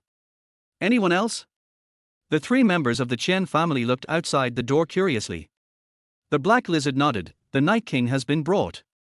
Well, throw it in. Yes. As soon as he finished speaking, an old man was thrown in and fell unconscious on the spot. Dad. Grandfather. When they saw the old man clearly, the three members of the Chen family were shocked. This turned out to be the old man of the Chen family. The old man had been in the hospital for 2 years. Because he suffered from severe dementia, he was taken care of by a nurse every day. Lord Yiwang, my father has Alzheimer's disease. This matter has nothing to do with him. I told you, no one from the Chen family can escape. A family should be together. Night King, you are so vicious. Lu Yi smiled grimly, har har, I never said I was a good person. In the next life, take good care of your son. The moment Lu Yi stepped out of the room, a miserable cry was heard from the box. Begging, yelling, cursing, insulting. Lu Yi turned a deaf ear to it. Some mistakes can be made many times, but some mistakes can only be made once in a lifetime, and there will be no chance to correct them. Adults have to pay for their mistakes. Prepare the car. I'm going to the First People's Hospital. Night King, the car is ready and we can leave at any time. The Chen family is gone, so there is no need for this club to exist anymore. I understand. That night, a fire broke out inexplicably at the Paradise Club, and all members of the Chen family were burned to death. 2 staff members were also burned to death, one of whom was the manager of the Paradise Club. The incident was widely reported by the media the next day. The Chen family, which had existed in Jiancheng for decades, was destroyed overnight. The Chen family has long been a looming threat to many other families, making it difficult for them to breathe. The disappearance of the Chen family made many family members laugh like crazy. Many families are ready to become the new Chen family and replace it. First People's Hospital. Shen Menghan stood by Shen Yuanyuan's bed with red and swollen eyes. Shen Yuanyuan was fine, just a little frightened. She would be fine after a good sleep and wake up tomorrow. The reason why Shen Menghan's eyes were swollen had something to do with Lu Yi. Seeing that her daughter was safe and sound, Shen Menghan couldn't help but worry about Lu Yi. That guy. I don't know what happened. Nothing will happen to him, right? Shen Menghan thought about how Lu Yi was attacked by 20 people when she left, and she couldn't help feeling uncomfortable. In that situation, will Lu Yi be okay? Hanging. You really look like a man. Thinking about how Lu Yi agreed to Zhao Suanyang's request without even thinking twice in order to save Shen Yuanyuan when he was in the apartment. That determination and that selfless courage moved Shen Menghan and made her heart flutter. Unfortunately, Lu Yi's identity. No, I have to go see him. Shen Yuanyuan is safe now, but Shen Menghan is still worried about Lu Yi. After much deliberation, Shen Menghan decided to return to heaven and earth. But as soon as she stood up, she saw a man walking into the ward. Where are you going? Lu Lui. Shen Menghan was shocked. He looked at the man in front of him in amazement. She looked him up and down, carefully examining Lu Yi's body. You okay? Oh, from what you said, it seems like you hope something happens to me. No, not really. Shen Menghan shook her head, but her expression changed again. Whether you are okay or not, what does it have to do with me? Saving Yuanyuan is what you should do. She is your daughter too. What a woman with a sharp tongue but a soft heart. Lu Yi smiled playfully. So, you admit that Yuanyuan is my daughter? Her? Shen Menghan was suddenly speechless and didn't know how to answer. Before, she had lied to Lu Yi, saying that Shen Yuanyuan was not Lu Yi's biological daughter at all. If Su Xiaoyu hadn't let it slip, Lu Yi would have really believed it. Is Yuanyuan okay? Lu Yi focused his attention on his daughter. Shen Menghan nodded. The doctor said she was just a little frightened, nothing serious. By the way, how did you know she was in the hospital? This question came a little unexpectedly. Lu Yi scratched his head, laughed, and thought of a solution in a hurry. Don't underestimate me, I am an adult after all, so why can't I have 2 friends? There just happens to be a security guard I know in the hospital. Shen Menghan rolled her eyes and said, you have quite a lot of bad friends. Lu Yi grinned and laughed, generally speaking. Seeing his carefree and cheerful look, Shen Menghan felt relieved, knowing that he was not injured or the injury was not serious. But the question is, how did Lu Yi escape from Qian Weiliang? That Qian Weiliang. Well, can he still hurt me? If I can't beat him, can I run away? After you left, I didn't have any worries. I just ran away and he didn't catch up. This made Shen Menghan laugh. You still have this ability. Who am I looking down on? I'm very capable. Shen Menghan put away his smile, thought about it carefully, and said seriously, Lu Yi, I have something to tell you seriously. Look how cute Yuanyuan is. Well, I'm listening. Go ahead.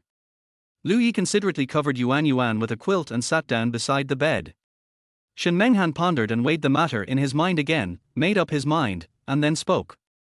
I want to ask you to be my bodyguard. I see that you are quite skilled. You are unreliable but also a bit smart.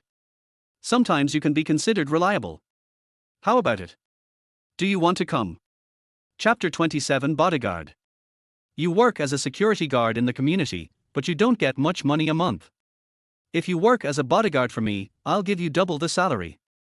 I'll clean up a small room for you in my attic and let you live there. What do you think? Lu Yi knew that Shen Menghan wanted Shen Yuanyuan to see him every day. Shen Yuanyuan sneaked out once and was kidnapped once, and both times almost scared Shen Menghan to death. Asking Lu Yi to be his bodyguard was actually because he wanted him to accompany Shen Yuanyuan. Besides, Lu Yi's skills are indeed good. This is of course good. Lu Yi also wants to be with his daughter every day.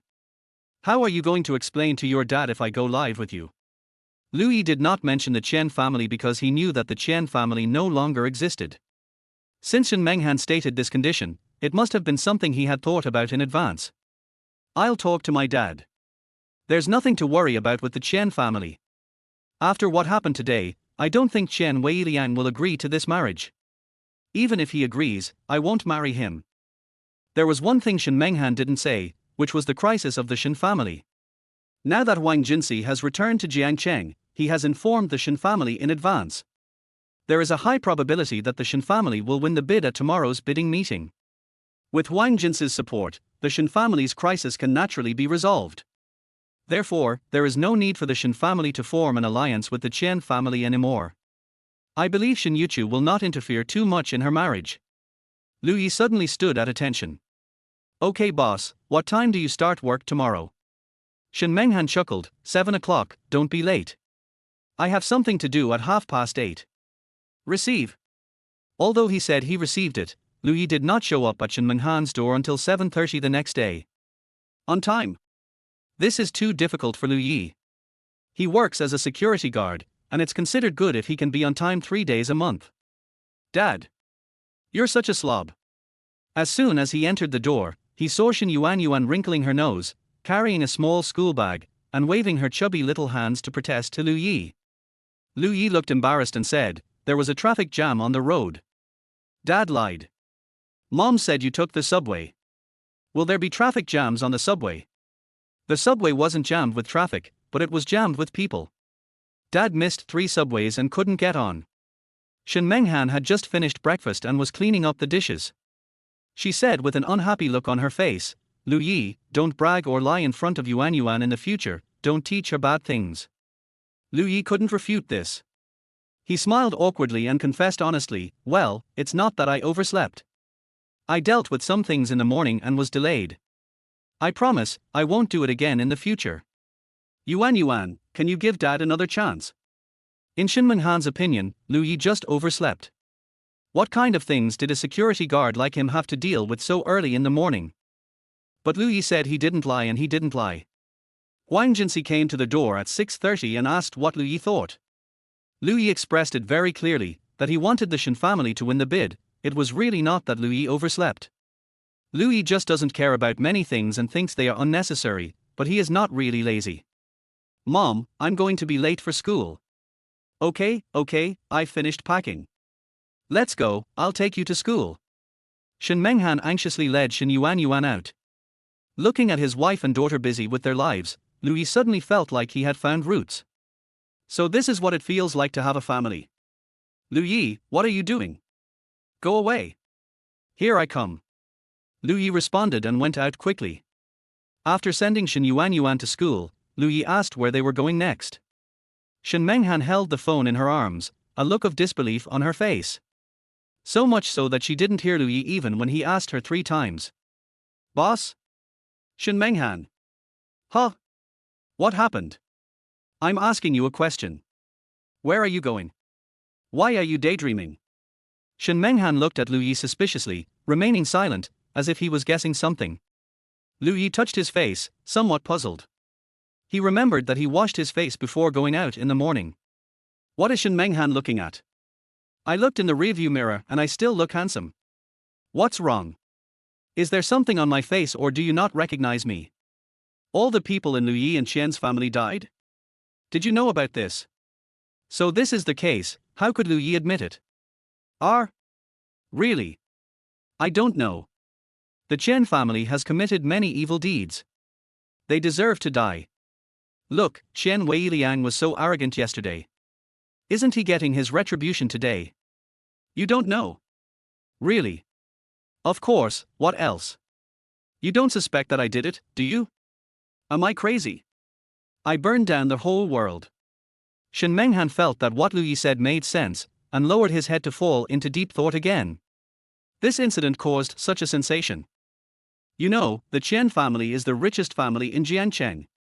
A family of 4, including 3 generations of grandparents and grandchildren, were burned to death. It is understandable that Qian Yujin, Jin Chan Yuyin and Qian Weiliang loved Qian Yujin, but how could their old man who had Alzheimer's disease and had been hospitalized for 2 years die in heaven? This is very suspicious. If you say there is no murderer behind the scenes, no one would believe it.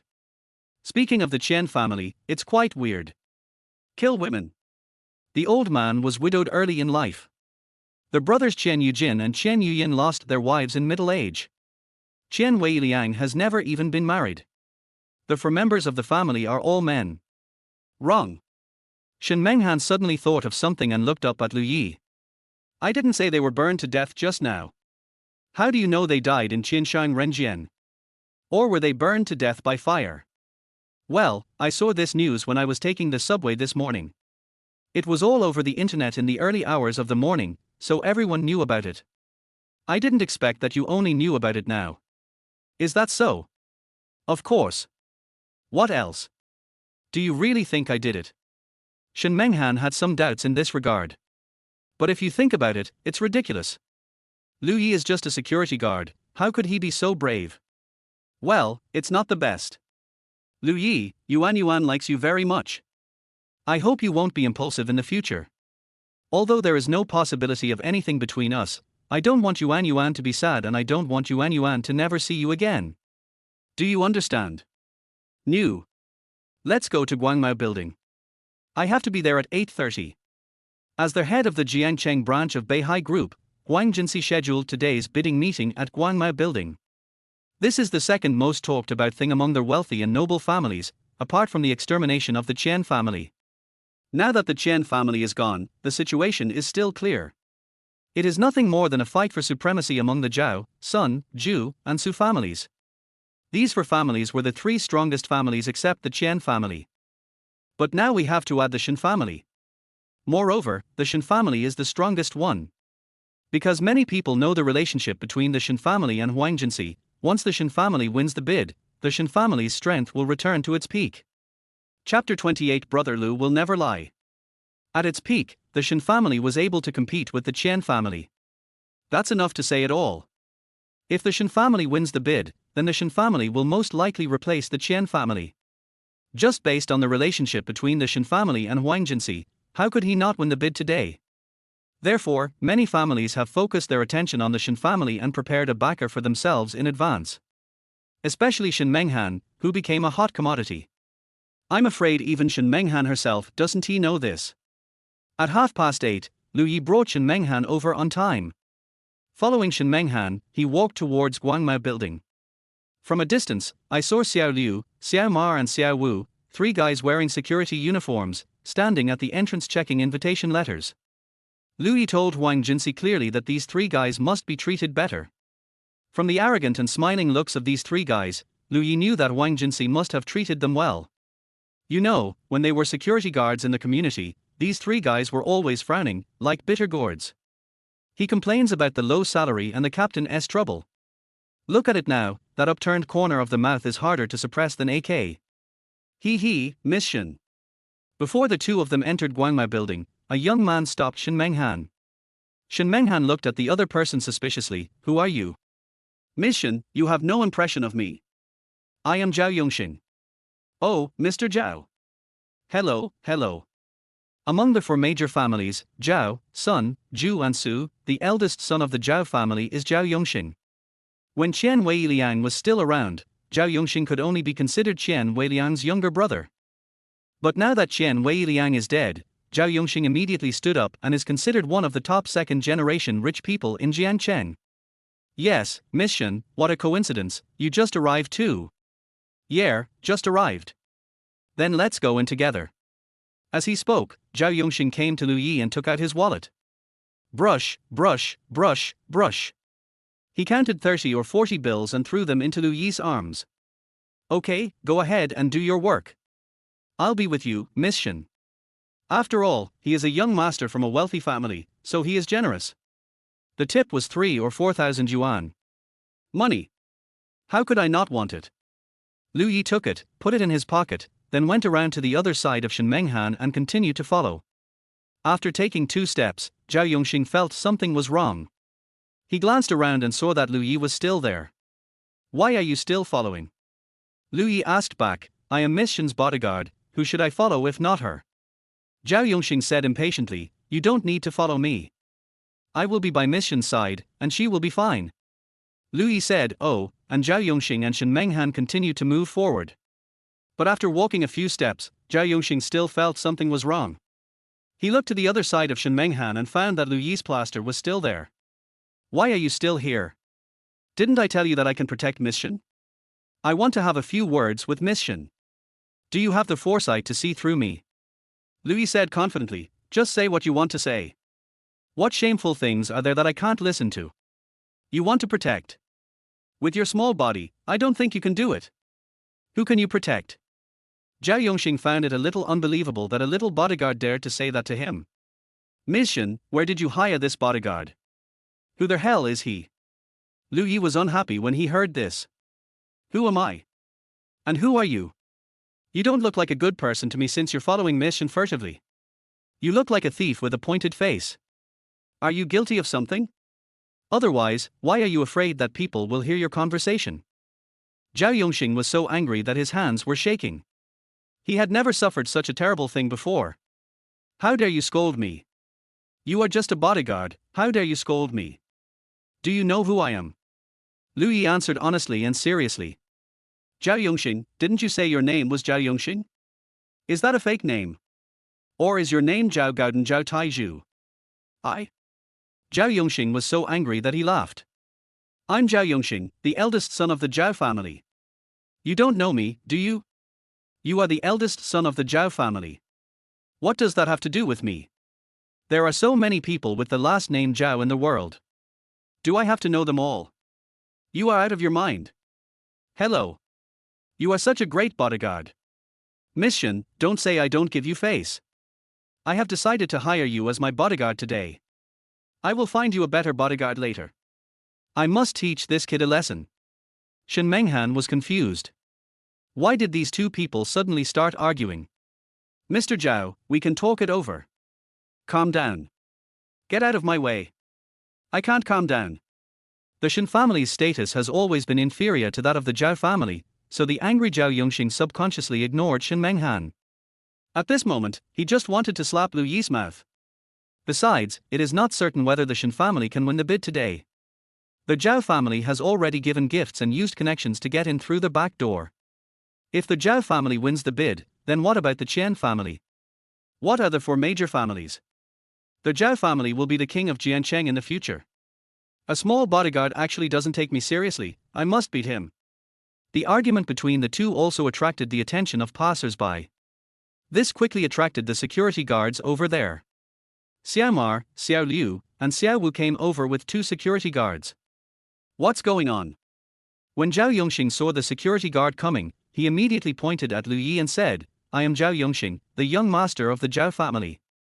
I am your VIP guest at Guangmao building today. I order you to arrest this guy immediately. What? Zhao Yongxing? The onlookers were all shocked. This is a young master from a wealthy family. How dare someone offend him? The 3 pony friends looked at Lu Yi and said, Brother Lu? Brother Lu, you are here. Oh, Brother Lu, I missed you so much. Are you okay? Brother Lu, what's going on? Lu Yi picked his nose with his little finger and said calmly, this guy is a hooligan, sexually harassing Miss Shen, arrest him. What? Me? Sexual harassment. Zhao Yongxing was once again made to laugh by Lu Yi. This kid is so good at slandering others and even bites back at me. But what does it matter? I am the son of the Zhao family. How dare these security guards touch me? But the next moment, Xiao Mar, Xiao Liu and Xiao Wu pressed Zhao Yongxing to the ground. You are so brave, kid. What do you think this place is? How dare you act like a hooligan here? You are really a rebel. Zhao Yongxing's head was buzzing. This plot isn't right. His facial features were grim as he shouted, I am Zhao Yongxing. How dare you touch me? Don't you want to live? The pony went up and slapped him. It doesn't matter if you are Zhao Gaodan. If Brother Lu says you are sexually harassing, then you are definitely sexually harassing. Brother Lu will not lie. Chapter 29 Admission. With Lu Yi backing them up, they had nothing to fear. Bang bang, just a few punches. Even though Xiao Mar, Xiao Liu and others are not as skilled as Lu Yi, their strength is far inferior to Lu Yi's. But he is a security guard after all, so he is very capable in beating the young master of such a big family. At the beginning, Zhao Yongxing made crazy threats. If you dare to hit me today, I will make you all get out tomorrow.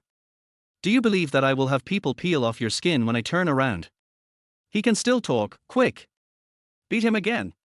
A few more punches came down. Zhao Yongxing had never suffered such a loss before. In just a few hits, Zhao Yongxing was beaten like a pig's head. Suddenly, he dared not speak nonsense anymore.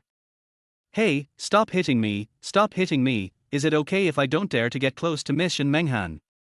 Lu Yi coughed a few times, seeming to be not very satisfied with the answer. I admit that I just sexually harassed Miss Shen Menghan.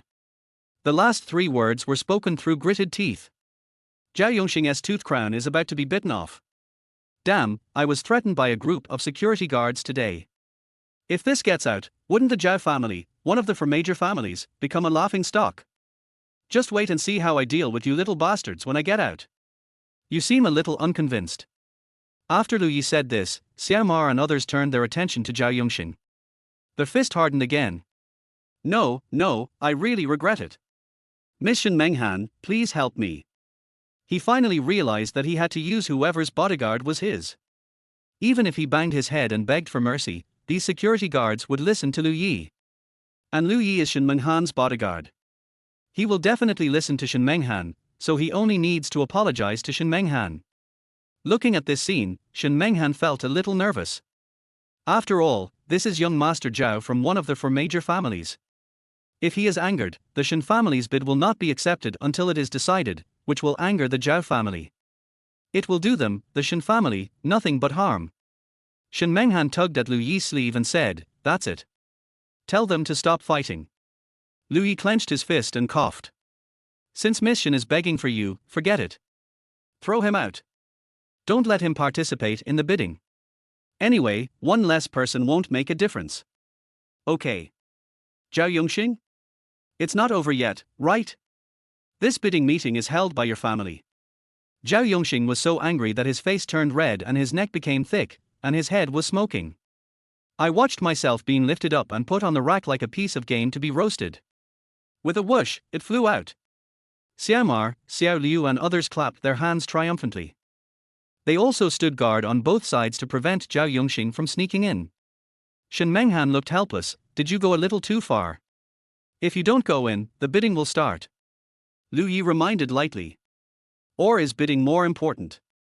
Shen Menghan looked back from a distance and walked straight towards the building. As for Zhao Yongxing, if it really doesn't work out, he can just apologize after the bidding is over.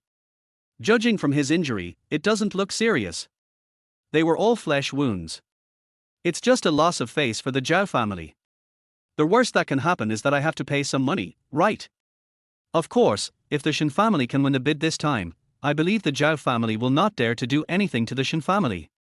Shen Menghan looked at Lu Yi helplessly, knowing that he was a good fighter because she had developed a good impression of him after what happened to her daughter last time. But this guy is too good at causing trouble. I beg you to restrain yourself. Okay. Shen Menghan? I thought Lu Yi would retort, but I didn't expect Lu Yi to be so easy to talk to. This aroused Shen Menghan's interest, and he couldn't help but say a few more words. Look, this could have ended with just a sentence or 2. Although I hate Zhao Yongxing, he may not have any ill intentions, so there's no need to offend him. Okay. Lu Yi said sincerely. It's like a robot that listens with its left ear and emits with its right ear. Even if we really offend them, we still have to look at the results of this bidding. What if the Zhao family gets the bidding project? Although the probability of this is not very high, it is still possible. Thinking of this, Shen Menghan couldn't help but sigh. A few days ago, she heard about the bidding, and everyone knew the friendship between Shen Yuchu and Huang Jinxi, but the world is unpredictable and people's hearts are unpredictable. Before the bid is confirmed, changes may occur at any time. Seeing Shen Menghan's pretty face full of sorrow, Lu Yi couldn't help but feel moved and blurted out words of comfort. Menghan, don't worry, everything will be as you wish. I hope so. This time, Shen Menghan didn't mind Lu Yi calling her name in such an intimate tone. The relationship between the two is also gradually getting closer. Everyone walked into the venue. The entire bidding conference booked the largest factory area in the building. There is a huge projection screen in front, and those who go here are all well-known families in the city. As one of the big families, the Shen family sat on the second floor. Shen Menghan took Lu Yi to sit next to Shen Yuchu. Due to Lu Yi's help yesterday, Shen Menghan did not hide it but brought Lu Yi here. Shen Yuchu glanced at Lu Yi impatiently, with even more disgust in his eyes. Why did you bring him here? Shen Menghan explained, he is my bodyguard. He also made a lot of efforts to save Yuan Yuan last time. Shen Yuchu snorted coldly, although something happened to the Chen family, it is a good thing for our family. If this bidding is successful, the Shen family can solve this crisis. But I also made it clear in advance that he is a security guard after all. If my daughter really marries a security guard, I will not agree. Shen Menghan immediately said, Dad, even if you didn't tell me, I wouldn't do this. He is really just my bodyguard, nothing more, I promise you. It would be better this way. Shen Yuchu said no more, but turned his gaze to Huang Jinsi not far away. Huang Jinsi waved to everyone and then walked forward. Shen Yuchu immediately stood up and greeted him with a smile. When Huang Jinsi saw the person next to Shen Menghan, he couldn't help but shudder. The Night King actually came in person. Lu Yi signaled with his eyes, and Huang Jinsi immediately understood what the other party meant. He quickly looked away, coughed a few times, pretended nothing had happened, and chatted with Shen Yuchu. Har har, you gave birth to a wonderful daughter. She is so beautiful. Har har, if you like, I can marry you. Huang Jinsi almost choked on his own saliva. How old is he? How shameless of you to spread it out. What's more, it's that woman. The Night King is still around, he is deadly. Don't say such nonsense in the future. Shen Menghan was so angry that she almost died when she heard this. Chapter 30, Special Treatment for Headache. Dad, what are you talking about? Shen Yuchu hurriedly apologized, but not to Shen Menghan, but to Huang Jinsi, for fear of offending the old man. I was just joking, don't take it seriously. As for this bidding, Huang Jinsi smiled and said, don't worry, it will succeed. Shen Yuchu's face was full of smiles, and he became more and more happy as he talked with Huang Jinsi. However, there was one thing that Shen Menghan had to pay attention to. It was Huang Jinsi, who just came over. Naturally, Shen Yuchu did not notice that scene. Shen Menghan caught the subtlety of the other person's eyes. Wait, was he looking at Lu Yi just now? After reacting, Shen Menghan stared at Lu Yi. She couldn't figure it out. Could it be that the other party likes Lu Yi? No, wait, this idea is wrong. That look was more like fear, or respect, like a subordinate waiting for orders from his superior. But what is the connection between Huang Jinsi and a security guard? Being stared at unscrupulously by Shen Menghan, Lu Yi reacted quickly. Anyone would have reacted. Because Shen Menghan was almost staring at his own face in a daze. Lu Yi waved in front of her eyes. Everyone has left, it's time to go inside. Oh, forget it. How is that possible? You're overthinking. Could Lu Yi be Huang Jinsi's boss? I wouldn't even dream of doing this. The Shen family, represented by Shen Menghan and Shen Yuchu, entered. In addition to the Shen family, the four major families also entered the scene one after another. However, what Shen Yuchu did not expect was that this time the Su family not only came, but also brought an important person with them. That is the Lin family, one of the four major families in the imperial capital. Lin Qianfeng. When hearing this name, Shen Yuchu couldn't help but shudder all over. It's over. Dad, are you okay? Something's wrong. I have a headache. Shen Menghan instructed Lu Yi, who was standing beside him, please help my dad get some medicine. It's in the car downstairs, near the left door. Thanks. After hesitating for a moment, Shen Menghan still spoke. Even though he is a security guard, he should be given due respect, especially since he tried his best to save Yuan Yuan. From that moment on, for Shen Menghan, the image of Lu Yi instantly became much taller in her heart. Lu Yi nodded. Before leaving, he said, don't worry, the Shen family will definitely win the bid this time. Hearing the word winner, Shen Yuchu touched his head and said, okay, stop talking. My head is starting to hurt again. Lu Yi stopped immediately. Wait, why should he leave? He knows medical skills. But Shin Yuchu didn't look sick. Why aren't you moving? Shin Yuchu opened one eye and looked at Lu Yi.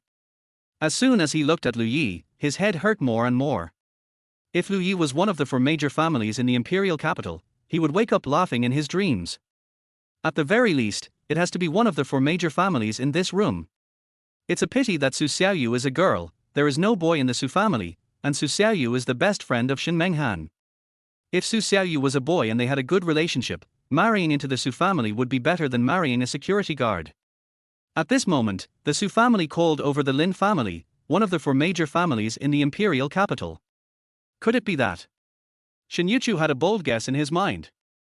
The Su family wants to form an alliance with the Lin family and use the Lin family's influence to get Wang Jinsi to give the bidding content to himself. Oh, why can't this wind get better? Go quickly, my dad is waiting for his medicine. If Shin Menghan didn't have to stay here to participate in the bidding, he would have left by himself. I know medical skills, let me take a look at uncle. Don't call me uncle, call me Master Shin. Okay, Mr. Shin. Hey, what can you treat? With your inferior medical skills, I'm afraid your treatment will get worse and worse. As soon as the words fell, Lu Yi has already taken action. A tingling sensation instantly spread across the top of my head. Lu Yi just rubbed Shin Yuchu's temples, and it felt like the top of his head was coated with wind oil, which was not only cool but also hot. Lu Yi pulled his hand away, and Shin Yuchu looked at him in surprise. No, it doesn't hurt anymore? The feeling of having my brain drained out disappeared. It's really amazing, har, he is worthy of being a security guard, he is so good. Could it be that he also worked in a foot massage shop before? These words woke Shin Menghan up from his dream. No wonder I was so skilled at massaging my own feet. I felt comfortable wherever I pressed. It turned out that I had gained experience through massaging. Snort. When Shin Menghan thought that the other person had massaged other women's feet, she felt a little uncomfortable for some reason. Lu Yi's mouth twitched twice. But considering that the other party is Shin Menghan's father, let's just forget it. Bidding will begin soon. As soon as he entered the venue, Su Chishan was quickly looking for Lu Yi. He had a hunch that Lu Yi would definitely be present in this bidding. Lin Qianfeng's main purpose this time was not the bidding project, but to meet Lu Yi.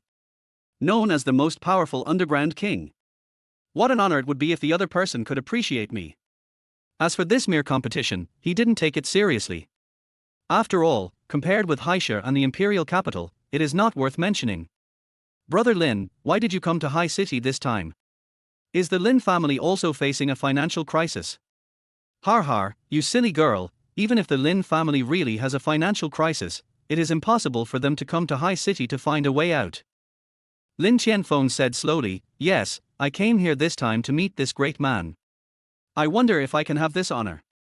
Lin Qianfeng's grandfather is good friends with Su Chishan, but the old man is not as strong as Su Chishan and cannot travel long distances. I can only walk around in my back garden and exercise. Therefore, this time the bidding competition and the appearance of the Night King can only be done by his grandson. Lin Qianfeng has always been the most outstanding representative of the Lin family, even surpassing his own father. It would be considered as no neglect if he were to receive them. Do you know everything about the Qian family? Har, I heard about it as soon as I got off the plane. In the whole of China, besides the Night King, who else can be so generous? But the Qian family is really tired of living. Su Chishan had long guessed that he would not be fooled by the content of this bidding. It's most likely the Shin family. It's not just because of the relationship between the organizer of this bidding and the Shin family. The bigger reason is that Wang Jinsi inexplicably appeared in High City and held a bidding meeting, which was a bit too far-fetched. Most likely he was called by someone. He was able to get through to Wang Jinsi with just one phone call and make him come over staggeringly like an old pug. Apart from the Night King, who else could have such great power and ability? I declare that this bidding begins immediately. As the music started, the bidding begins.